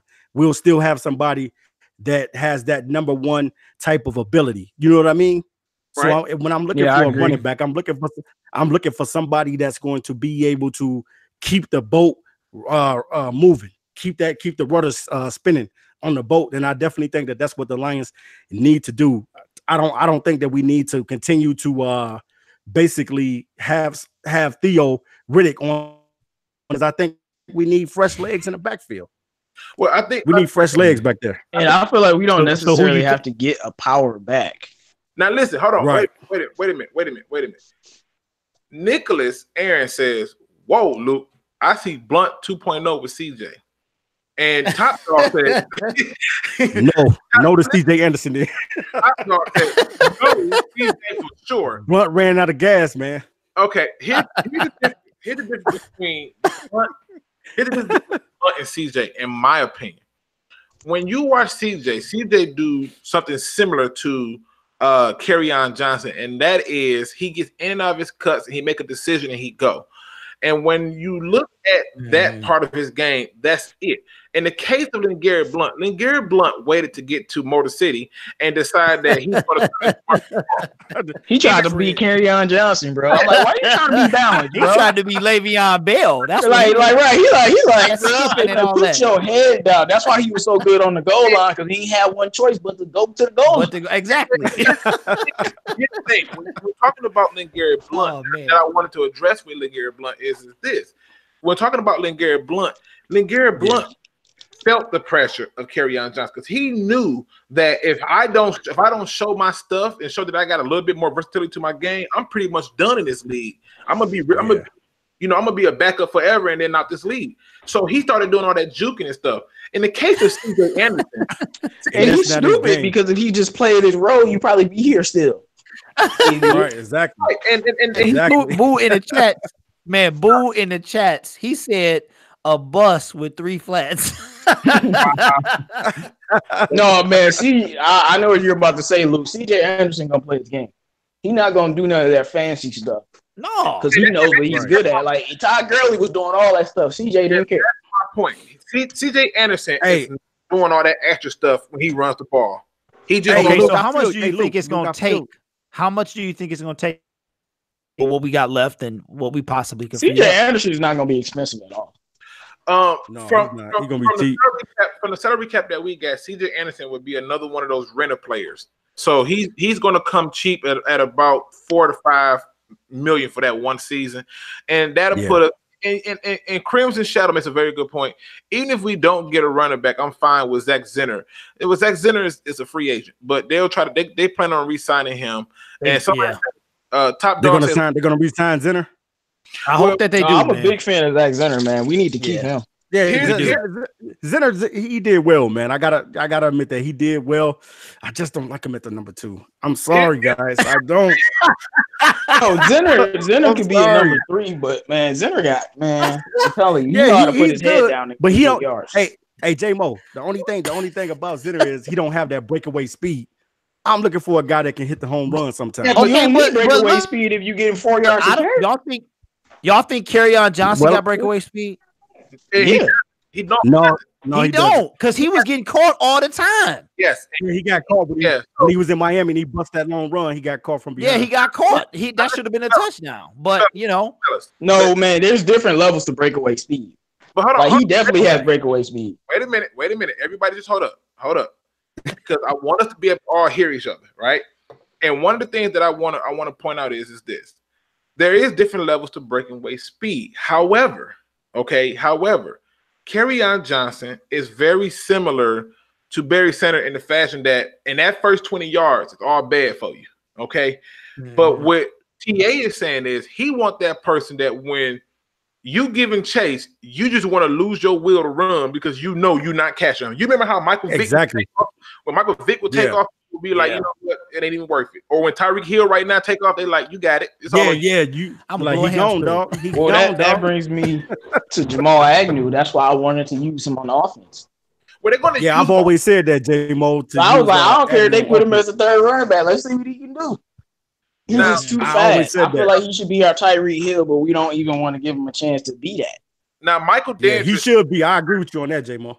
Michael Dandridge says Zenner is like our side chick. You are not lying because we keep on quitting him and breaking him back. Yeah. And so, we break up with him. Always hold it down when he come back. Now, y'all wrong. Yeah, you do. I got no comment on that one. I plead the fifth. Now, hold on. Now, listen, right. He said, "Oh man." We got Gold Lions who says, "What about running back Jacobs from Alabama?" I just don't think we're going to be in a position to get Jacobs. We're not going to get Jacobs. Yeah, he's going to be a first-round talent. Daryl Richards says Jordan Howard is on the trade block since Chicago signed Mike Davis.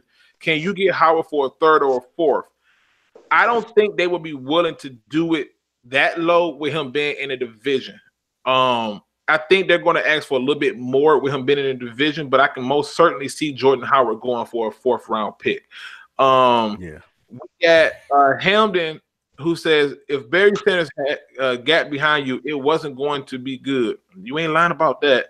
And then the last comment I'm gonna jump on real quick before we switch gears a little bit is Stephen A. Smith says CJ Mosley, we don't have the money to go and get him. What are y'all thoughts about the Lions trying to attempt to go and get CJ Mosley?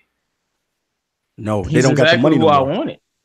He was my number one. I wanted him over Trey Flowers, but now we can't afford him. Yeah. Yeah, the money's just not there. I just don't see the money being there. Yeah, the money's not there anymore. I wish it was, man. Now let's answer this. I see Scott. We gotta get Justin Houston. You said that was the last comment. You said it was the last Justin comment. Houston money. Oh, I did say that. My apologies. I want to get the phone number out. That's what I want to do. The phone number is 248-294-0610. That's 248-294-0610. Again, people, feel free to call. I'm not giving out your phone numbers or anything like that. Trust me. I do have to clear the phone line sometimes, especially when it freezes up. And I like I said, that's not something I have control over. It's just the program that I'm using that I'm gonna be switching over or away from soon. Now, listen. Here's my question to you guys, okay? Because I've been thinking about this for a minute, and I've been thinking long and hard about this. All right. If there's a trade out there right now, just one trade, y'all all get one trade. You can make this one trade right now, and it won't cost you your first pick at 8. Who are you trading for in the NFL? We're gonna start with you, J-Mo. You already know who I'm trading for, Patrick Peterson. Okay. And, and what are you? That's what I just said. That's what I was just thinking that. You willing to give up for Patrick Peterson? I don't know how much. Like, I don't really know how much players are worth, but I'm willing to give up a second-round pick. Okay. All right. TA, what you got, man? What do you think? I'm gonna take. If I could take somebody, because I know how bad the need is at corner, man, I may try to see could I get Jalen Ramsey or either AJ Boye, either one of those guys. What are you willing to give up for Jalen Ramsey or AJ? Well, let's start off with Jalen Ramsey. I was about to say, let's separate it. I give it for Jalen Ramsey. I give up a second-round pick for him. Second, and possibly a third. not gonna get Jalen Ramsey with that second. You got to think bigger now. I'm gonna need you. So to you think saying bigger. I got to give up my first Oh, pick? you got to give up a whole lot more than the first. So you got to think bigger. Again, keep in mind that if you name somebody, you better understand that the price tag is going to be met with who you name. Yeah, Jalen Ramsey price tag is higher than Peterson. Yeah. So give me AJ Boye then. And what you willing to give up for AJ Boye? A second and a third.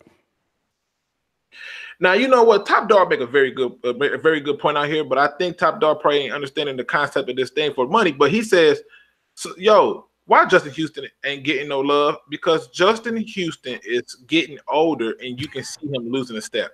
You can physically he's see. only 30. Justin Houston look like he's 99, bro. Listen, he is 30. He's only 30, guys. But look at that team last year. Where was Justin Houston?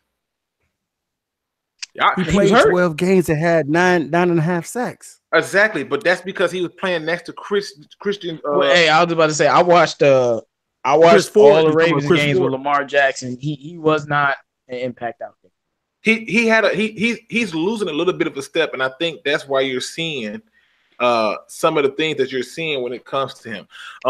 But I think Justin Houston, his injury history plays a huge part in it as well. So, you know, I just don't see that happening. Now we got to go back because I didn't get Derrick's your one trade. Who you going after? You talking to me? Yep, your one trade. Because you went out. My one trade. Yep. It's gonna cause another stir, man. But that's what I do.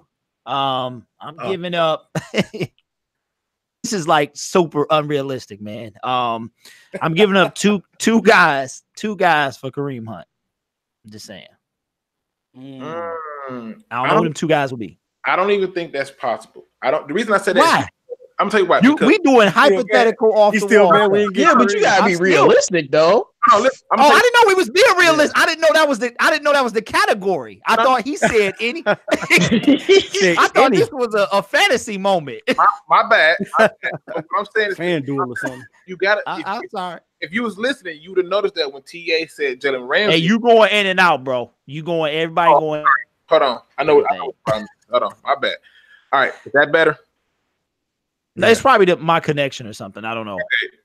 The thing that I was saying is when he said Jalen Ramsey and he said a second, I told him, now let's be real about this. So you had to be paying attention. Oh, yeah, you're right, man. You're right. I was not paying attention, but I thought that was La La Land.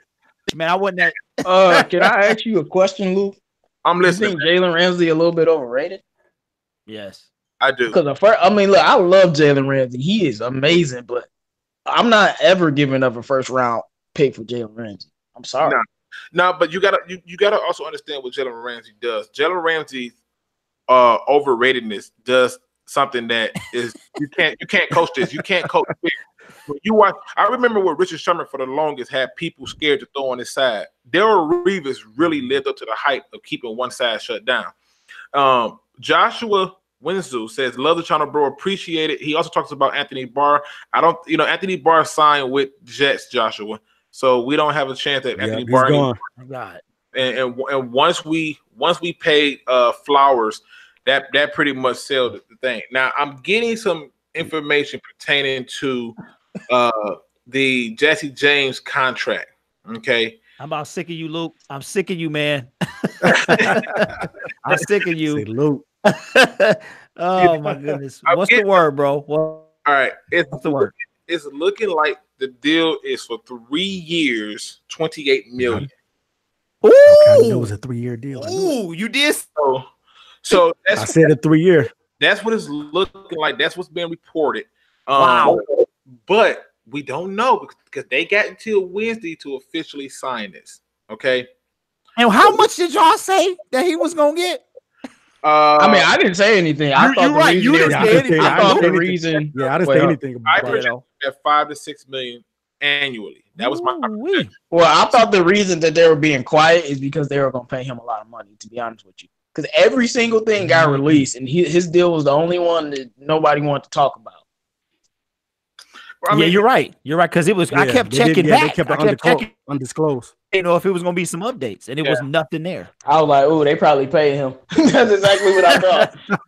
I mean, and again, it's just this is what they're just saying that the deal is supposed to be. I don't know. Again, I don't know how true this is going to be because they got until Wednesday to truly finalize it and sign stuff. So stuff can be a little bit higher and it could be a little bit lower, just a little bit. Yeah, regardless, I think it's going to be in a 22 to 28 range, somewhere around there. Okay, so what? Like, Okay, so they're going to pay him, man. I'm telling you.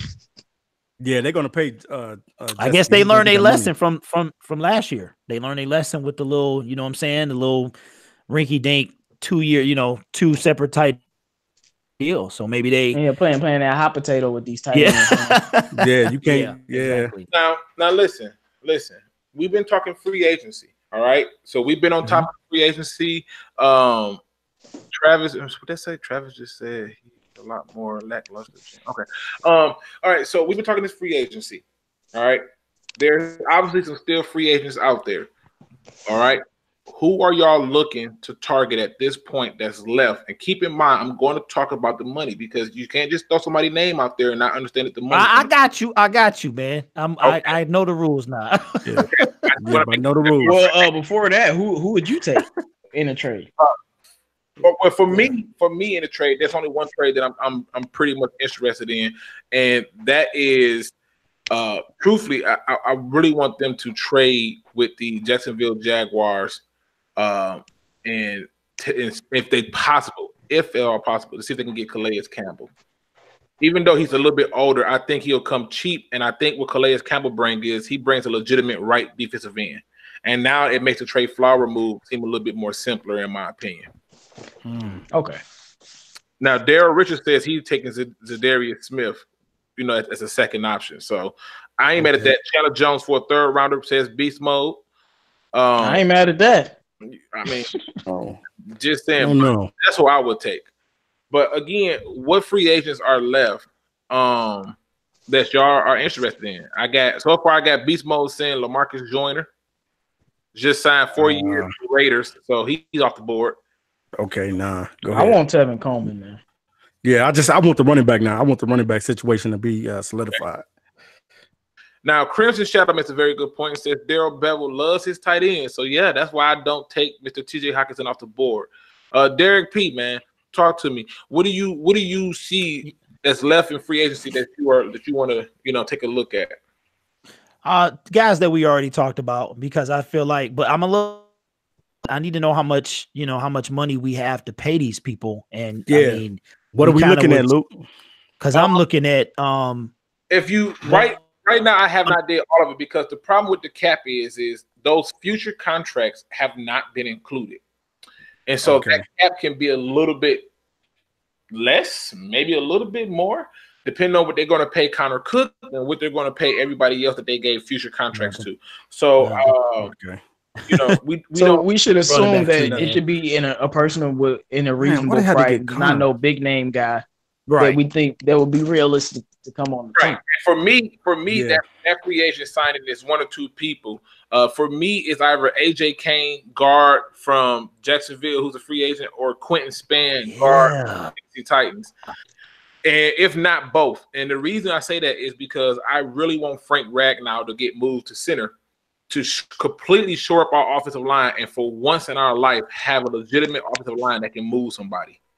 Hey, I heard today that they was talking about moving Ragnow over to the other guard, possibly trying him over there. Yeah, see, I don't even want him moved to guard. I want him at center. I want to go out, get two nasty, dysfunctional. Because I wanted to start him at center. I wanted to start him at center his first year, only because Graham Glasgow had his best year at guard. Like, right. And I was like, they're like, I know it's hard for a rookie center, man, but man, he better than Glasgow. Now, Crimson Shadow says he wanted Tyrell Williams, but that's gone now. Yeah, you know that was my favorite guy right there. Yeah, I was thinking maybe get another receiver. I wanted Tyrell Williams so bad, man, because I'm gonna say this about our receivers. I'm gonna put this out on the record. I love Kenny Golladay. Kenny G is my boy. I love Marvin Jones. He is my boy, but they don't get no separation, man. I spent hours watching these guys, and they don't really get separation from guys. Kenny G, when you see Golladay don't get separation. Yeah, if you watch Kenny, if you watch Kenny Golladay, most of the time when he catch the ball, the guy is right on his hips. If you watch him, Man, I'm talking about. I don't know about that. No, and you go and watch. Feel me out though, J-Mo. And you go and watch Tyrell Williams. You'll see him. You'll see the difference of what I'm talking about. I'm talking about a guy. When I'm talking about separation, I'm talking about a guy like T.O. I'm talking about like a guy like Randy Moss can catch the ball and be out. I ain't talking about a guy that who is just can Tyrell catch the Williams ball. I'm talking about competition? Like that plays a fact. I watched Kenny Galladay. All the Bears had to number do, one money. I'm just saying, all the Bears had to do was stop Kenny Galladay. They double teamed him and couldn't stop him. Yeah, we had no other receivers. Only thing they had to do was stop Kenny Galladay, and they couldn't do it. And this is against a top secondary, so I don't know about him not getting separation. But Marvin Jones, yes, Marvin Jones has problems getting separation. Because not I'm telling Kenny you, when I watch both of them, I'm like, I don't know if they get the separation like that. I may have to just go and watch it again. I'm one of them type of guys. I will humble myself and go watch these guys again and see what I didn't see before. Like he getting double coverage, bro. Listen. All right, TA, you got people on your head now. I got. Yeah, that's fine. I don't care about that. That's fine. It's cool. You know, I don't know what you're talking about, bro. Some people are. He does not get separation. Some people are saying. Oh my goodness! Like that's just not. Go ahead. Some people are saying that they agree with you, TA. Some people are saying that you hit the nail right on the head. They don't get that separation, and then some people are saying that Kenny G gets separation. Dude, come on now.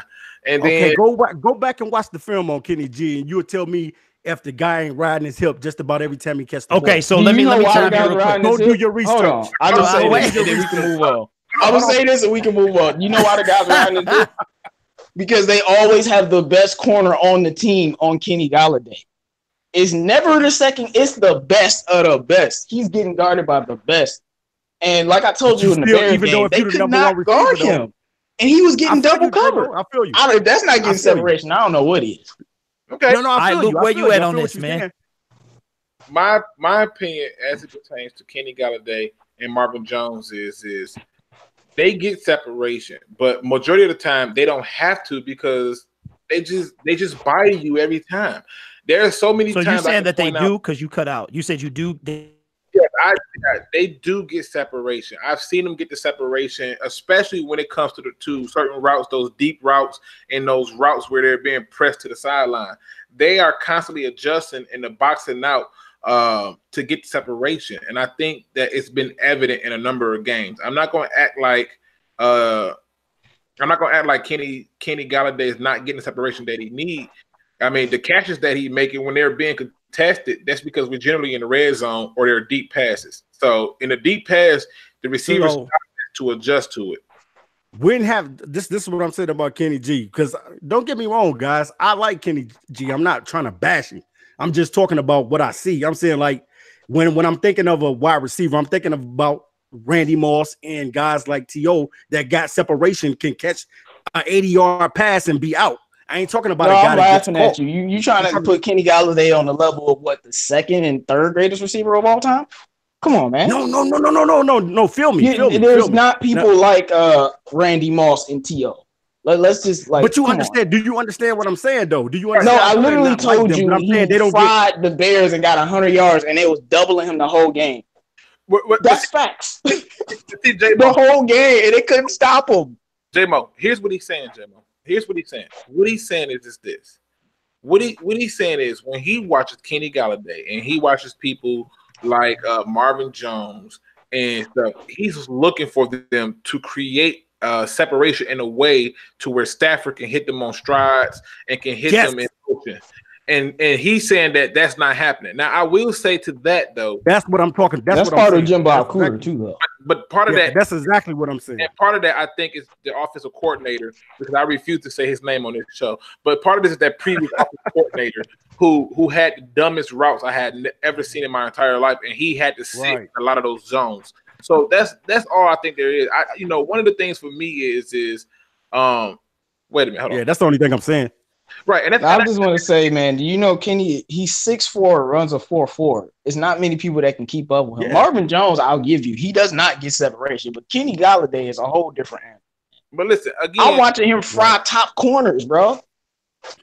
Listen, No, I'm not saying he ain't, J-Bo. I'm not saying that he ain't. I'm just saying that He wouldn't be able to do that if he was getting if he wasn't getting separation. He would not be able to do that. No, but that's not what he's saying, though, J-Mo. What he's saying is he's saying that he wants it to be in such a way where when he's running down the field, that ball can be thrown in stride, and that's not the case for the Lions because of how their offense was ran previously. And also it does play a part on on coverages and things like that. Now, with that being said, I want to switch gears one more time. All right. Okay, because I just saw a name that I didn't even realize was out there in free agency that Michael Dandridge just pointed out. He says Jack Ryan is a free agent at linebacker. What? That's the guy that played on the Green Bay Packers. I believe he played at Michigan. From Michigan, I remember him. Yeah, I would certainly take him. Jack Ryan. Oh, okay. Jake. You talking about Jake Ryan? I'm sorry, Jake Ryan. I'm sorry, my apologies. Yeah, Jake Ryan. I'm like Jack Ryan. Yeah, I'm like, who's that? I knew what he was talking about. And what I tell you earlier, man, Michigan doesn't develop pass rushers; they develop linebackers and defensive backs. Well, Jake wouldn't be there for the pass rush. Jake would simply be there for. No, I'm saying he's a linebacker, and that's what they develop. I mean, again, and here's the thing. This is the question I have for people all day. All those people who wanted Landon Collins, would y'all have to pay them that money? Nope. 80 million. No. 44.5 million guaranteed with incentives at 26 million. Would y'all have to pay that money? I wanted him until when the Redskins overpay. I'm like, oh my goodness, crazy. I'm seeing a lot of no's. He got paid more than Trey Flowers. I even got a hell no, so I know I'm not crazy. But just to give y'all some quick hits on the free agent market. Obviously, Nick Foles goes to the Jacksonville Jaguars, which means that they're probably not taking a quarterback this year, and that can put T.J. Hockenson at risk of being selected. Okay, because they do need a tight end. They can. Yeah, that's true. The Oakland Raiders signed left tackle Trenton Brown to a 4-year deal, $66 million. Inside linebacker K'Wan Alexander goes from the Buccaneers to the San Francisco 49ers on a $54 million 4-year deal with $27 million guaranteed. Other notable signs are Kenny Vaccaro. He stays with the Tennessee Titans. Jamison Crowder got $28.5 million with $17 million guaranteed over 3 years. Wait. Well, where's Jamison Crowder? Wait, hold on. What you say, Luke? Repeat that, bro. Jamison Crowder is going to the New York Jets. He has a $28.5 million deal with $17 million guaranteed. He's going to make $9.5 million annually. This coming. Okay, so technically, doing that math that you just said on your podcast the other day when you. And I called it got clowned tremendously. My feelings are still hurt, by the way, Pride Nation. Okay. I'm going to get over it, though. You specifically said that Jamison Crowder, if I'm not mistaken, because I could be wrong too, that you think that he would get equal to or less than Danny Amendola.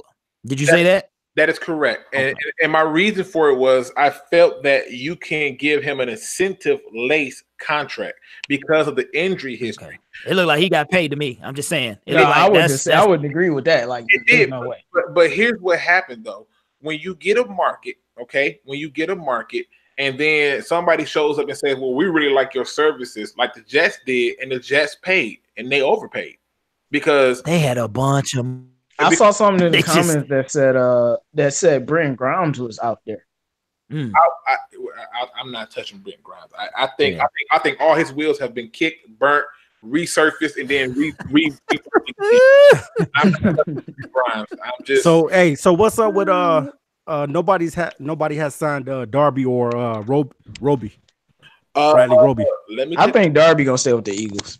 Let me take a look because A lot of this is, like I said, in the chat, if you are interested in who has been signed, please ask me. I have no problems letting you know because I am keeping an eye on it just to make sure we don't miss anything during this show. But in terms of cornerbacks, you're talking about the two cornerbacks, Bradley Roby and the guy from the Denver and the guy from Ronald Darby. Ronald Darby from Eagles. Yep. As of right now, they have not been signed, and I'm not surprised because other people who have not been signed. Pierre Desir has not been signed. That's what I wanted. Yeah, he's not been signed yet. Jason Pierre signed. Nah, yeah, I wanted Pierre Garçon. Yeah. Okay, I got it. You mean Desir, right? The cornerback. Desir, the corner. I don't know if he can still hear me or not, but okay. But again, there have not been some people. There are some people out here who have not been signed as of yet. In terms of cornerbacks, if there's a position you're curious about, so we got Joyner signed by the Raiders. That is true. Darby, they may be waiting for a health clearance. Yeah, I think Darby needs to clear some waivers. Yeah, because he does get hurt a lot. So yeah, so but when he does play, he's effective.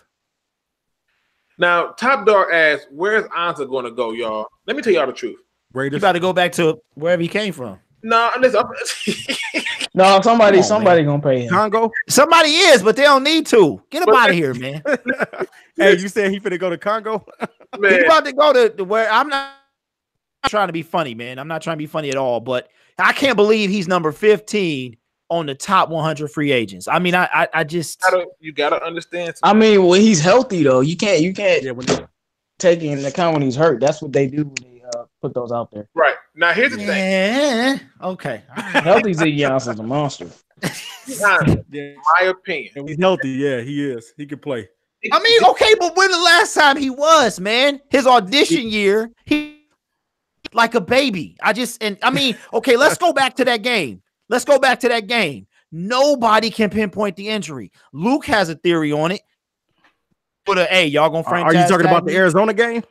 No. Whatever game he went out on. Man, listen, I've seen him go out on the Arizona game. Listen, that man was walking, and you would have thought Casper, the friendly ghost, snuck up on him and got a cheap shot on him. I don't know how he got hurt. I don't know either.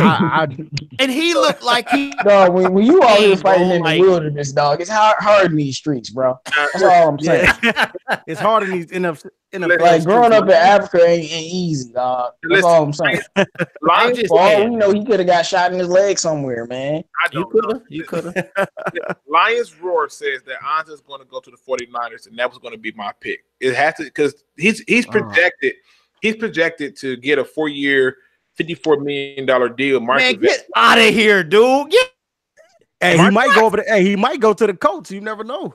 And he go over there and team up with Ebron. But it's better not go to no Colts, bro. Market value. And again, people like Colts do got the money though. And people like Dante Fowler, he re-signed with the Rams, and they're still trying to bring Sue back. So, I mean, there are some notable people out there. Somebody says Ziggy is 47 years old. Now, Marcus, you know you don't. No, man, but you know that's facts. You know that's facts. Yeah, that's man. Right. Oh goodness. Michael Dangerous said he quit on us, but it's cool. He ain't gonna be a part of the Super Bowl. No, he sure ain't because I believe he faked his injury to avoid injury. I think he sat out on purpose, in my opinion. I could be wrong, but it just sat out on purpose when? I mean, when he got hurt, that it's a phantom injury. It was weird to me. Which year are you talking about? This year. This past season, yeah. His injury this year. I think he took the money bag and ran, man. Yeah, he was, and if I was a player that wanted out, I would do the same thing. Play my few games, my few snaps, and get my money. But even Ramon the New Way say Anza damn near 40 something. That goes injured is real. Y'all don't know. See, I'm just saying y'all in these old jokes, man. Just because he looked like he's somebody's grandfather, don't mean that's true. No, it is true, man. Well, how often he get hurt, man? He get hurt because he 4 years. Yeah, man. Schedule. Like Ziggy Ansah really is like 34, bro. Like, let's be real. He got some more. I'm not even trying to make a joke. I dead seriously think he's 4 years older than he is. You really believe that he's older? Like you're really buying the hype that something about that man age ain't right. That's how you feel. Yes, man, because he's always the way he got hurt like he was an old man. That's all I'm saying. But if y'all saying he was faking it, maybe, but he was getting hurt like an old man. Let me give you some in division signings. Cornerback Buster Screen signs with the Chicago Bears, 3 years, $16.5 million, $8.5 guaranteed. They also signed running back Mike Davis, 2 years, $6 million, with $3 million of it guaranteed. And I thought the Lions was going to try to sign that guy, Mike Davis, because he, Seattle guy. I thought they would probably grab him. I would have taken Mike Davis, actually. Yeah, he pretty decent. He a decent guy. Hey, I was kind of hoping they did. Minnesota. Yeah, look. Come on, Luke. Hey, listen. Luke is hard to please, man. I'm telling you. Let's not even go there. Keep going. I just go by the facts, man. But Minnesota has signed Shamar Stephen, defensive tackle, for 3 years. They have not disclosed the total contract, but it is projected to be around $16 million. I don't know who this D tackle is. And in terms of Green Bay, again, they have not done anything. They are literally just trying to see how the market plays stuff out. Can I say something about Green Bay real quick? Sure. I remember when I was talking to the Lions fans and they're like, which team to worry about? I'm like, the Packers. I'm like, they still got Aaron Rodgers. They're about to go out and get that man whatever he needs. And now they all quiet, man. I'm very concerned. I'm being 100, man. Hey, because because look, Minnesota doesn't have that much money, and the Bears don't have anything. Packers is the only one, with enough money compared to us.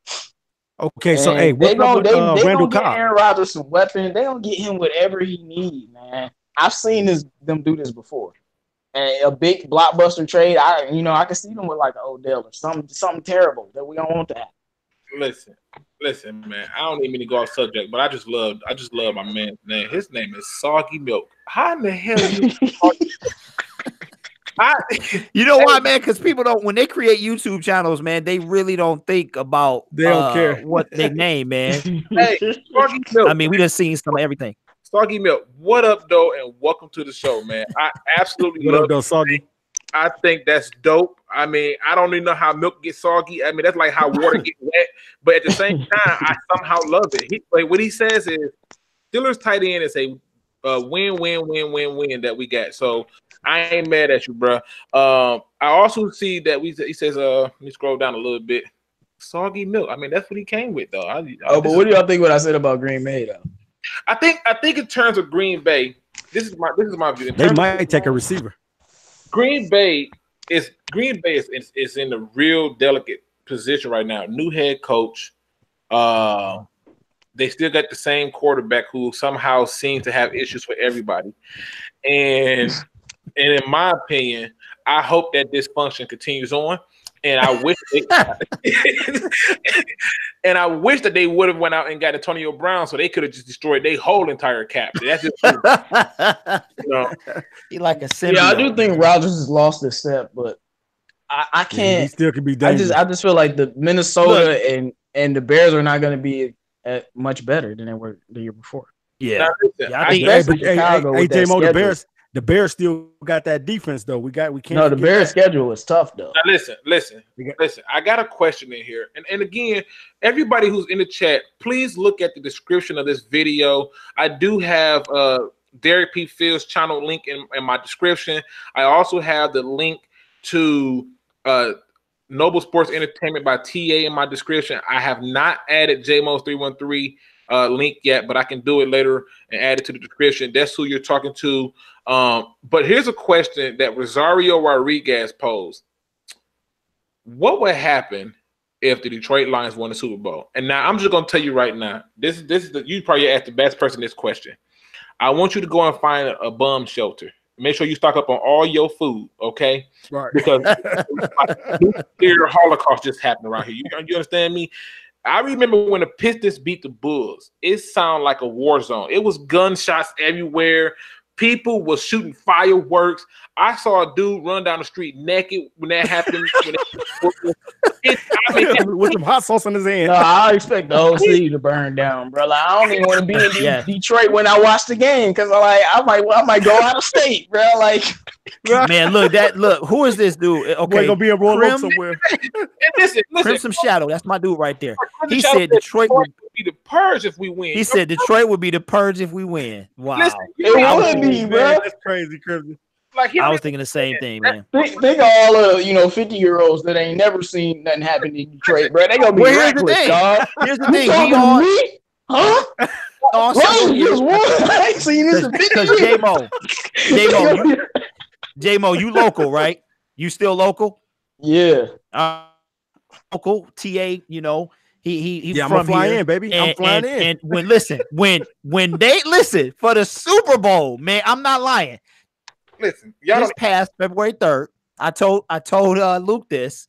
I hear the game is over. I hear pat, pat, pat, pat, pat. I'm like, wait a minute, what is happening? Right, we weren't even our team, and it wasn't even. They just need a reason to shoot, and I'm not even trying to be funny or nothing. We shoot for everything. And I'm telling you right. I know, but there are shots fired. For everything, so I think I can tell you this. I can tell you this. Yeah, you're gonna think it's an earthquake. Detroit Lions don't even got to win the Super Bowl. They just got to make it. Detroit Lions, I promise you, get there first. Let's get there. Let's win a playoff game. To the people, hey, when we did get that though, we did get to the championship game, guys. Again, man, don't remind me because we got spanked. Listen, I'm just saying. Yeah, we did. To the people in the chat, again, please subscribe to these gentlemen's YouTube channel. We got Derrick P. Fields. His channel is in my link. We have TA from Noble Sports, and then we have 313 J-Mo. Please subscribe to their channels. We do this because we love our team and we want to be able to have people give a fair media to our Detroit Lions. Now, with that being said, I just want y'all to be very clear. If you are in the medical field and the Detroit Lions make it to the Super Bowl, crawl off. That's gonna be. You're not joking, though. You dead serious? Yes. It's gonna turn to Beirut over there. Call off work because what you're going to see is this. You're going to see. And good night, Mr. Washington. What you're going to see is this. You're going to see a lot of people having heart attacks and strokes. A lot of people coming and going, literally. And I promise you, it's gonna be a lot of relationships breaking up. Women gonna be wanting sex and stuff, and they man gonna be like, "Look, Super Bowl, I'm never gonna see this again." Go sit down for a few minutes. So I'm just saying. And I think Soggy make a good point. We would have been able to do something had the ref not killed us in a lot of those games, and it's true. But again, right, that's true. We coming up on that time to end the show. I really do appreciate you all joining in on this. Whenever we do the round table, this thing is going to be, switching between channels, and it'll be announced on who channel it's going to be on. We just happen to do it this time because I'm set up for phone calls, and so that's really that. And plus, there were some technical issues for Derrick. So I'm going to let everybody get their final thoughts in. And we'll go from there. And like I said, I got videos coming out. Y'all not going to see me just drop a bunch of videos as soon as something happens. I got to do my research and figure out what's going on. So we'll start off with Mr. J-Mo 313. What's your final thoughts, sir? My final thoughts is I'm very, very proud about Quinn. I'm happy that he's finally trying to move the needle with the team and not just, settle for a playoff win or the division title. A lot of these moves are, 3 years in from Jesse James will be here for a while. Flowers will be here for a while. Coleman will be here for a while. Amendola is just a rental.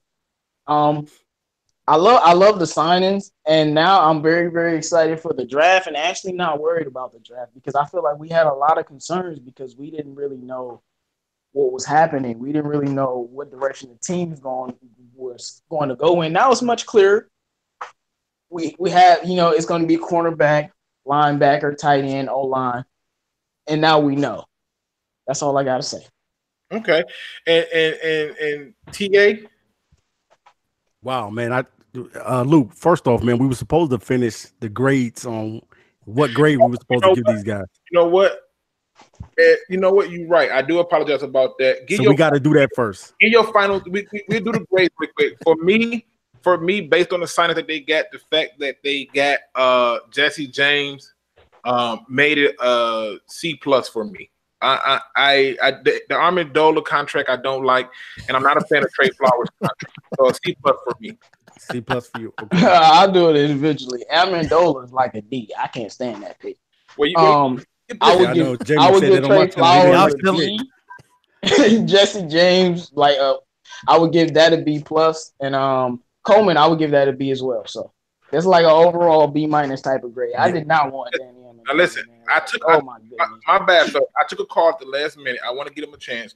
Welcome to Luke G's Field Review. You're gonna be the last caller of the night before I close the lines out. What you got for us, and who is this? Yo, this is Go Lions, man. Go Lions, what up? What's up, Go Lions? What's up, man? Hey, man, look, love all y'all brothers, man. J-Mo, No, Luke, Mobby, DB, love all y'all, man. Love this information being put out, man. Always, man. Appreciate it, man. We appreciate it. For real, man. Definitely love all y'all, man. And thing I want all y'all to know, man, just look at the people that come to y'all, because y'all know y'all spitting out some real good stuff, man. That's what's up, man. Man, I appreciate it, man. We appreciate it. Like I said, we're gonna be doing this more often and pushing the agenda to give the Detroit Lions a fair and unbiased media. You know, I said, I had people who was angry that the Lions had extra money that I saw on YouTube, and I couldn't. Yeah. Hey, I'm gonna tell you right now, bro. We're not the same lines, man. We're definitely not the same lines. We're definitely not. Shoot, man. Hey, we definitely going in the right position, the right motion. And I'm telling you, a lot of people they ain't gonna like it. But Derrick Slay, he next on the chopping block, bro. Oh my goodness. I can see it. Well, I would say one thing. When I heard those reports about people being scared of the cold and Darius Slay was a ringleader. Can't hear you, J-Mo. Hold on real quick, J-Mo. Yeah, he can't hear you. 16 million. Yeah, man. He gonna be next on the chopping block. You know, he's a good corner, but I mean, and we set, and we already know, and I'm with you. Hawkinson at 8, you know, O-lineman at 8. That's what we're gonna do. But I said, number one thing we want to do first, trade back, give a second round pick. Then we have 2 seconds, 2 thirds, right, 2 fourths. That's what we want. You know what I mean? Yeah, that doesn't sound. Say big up to all y'all, man. Love all y'all, man. Y'all keep on doing the work, you know, and stay together as we need to, you know, and just gonna come back spin that same stuff, man. Stay together, man. Love y'all. Hey, man, we love you too, man. Appreciate the call, man. We love you too, man. That's what's up. Go Lions. That's what's up, man. Have a great. You know what I mean? Out here in VA now. Love of y'all, man. Be safe. Be safe, people. All right. That's the last call of the day, people. I gave him a C+ for today's free agents haul in. Okay. Luke, let me give him. Yeah, look, I'm gonna give him. J-Mo trying to give him an individual grade to each one. We need an overall grade, J-Mo. B-. Man. B-. All right, thank you. So you're on the books for a B-. All right, what you got, TA? I'm gonna give him a B- as well, because B-. Because of the Danny Amendola, I really didn't want Danny. y'all, man, y'all killing me, bro. I mean, I'll take one wide receiver I didn't want. Like when we got Danny, I'm like, oh no. Dang. Y'all killing me, man. All right, come on, hey, Brandon got to step his game up there. Brandon Powell. Hopefully, man, whoever won the training camp. It's on me. Yep, it's on you, Derek. Okay. All right, man. All right, you know, I can't even get it out, bro. I'm gonna say I give him a B. I didn't like the deep pockets of Mr. Flowers. Wasn't feeling that. Okay. Excited about Jesse James. You know, should have been a catch. And you know, I'm happy about DA. I gotta say, man, probably you knew it was coming. Take your walk of probably Hold on, man. Don't step on my thunder, man. Don't step on me now. I knew it was coming. I hope, really hope. And Danny and Amendola, if you listening, man, you know, you can holler at me. Because hey, man, I hope he ball out. I just didn't want him. Not to come through, man, because I might not be able to live it down if you don't, man. So that's B. I wanted a young boy, man. I wanted a young boy. B+ overall. A plus, man. Okay. Again, I do see we getting a lot of B's, B minuses. We got A minus. I see a lot of B's. I see one A plus. I see a lot of more B's, B plus, B plus. I got another C plus. So overall, it's looking like a B average. Excuse me. But again, ladies and gentlemen, that is our show for tonight. We just want to thank you so much for rocking with us. It does take a lot of energy and time to make these videos for you guys and to get the information and dig and really put them in different perspectives. And like I said, we're gonna do the roundtable more often, and we're also going to put ourselves in a position to have more of a schedule. And we've been working out that schedule because all three of us working on different schedules, and then we'll always have that fourth person who will come in, depending on who it is and who's to do it with us. So again, we just want to let y'all know we appreciate y'all. Please go and subscribe to Derrick P Fields, Noble Sports Entertainment. Please subscribe to 313 JMO, and as always, please subscribe to Luke G's Field Review, where we talk facts, no opinion. That's it for tonight, and peace out. All right, peace out, guys. Peace, y'all. All right.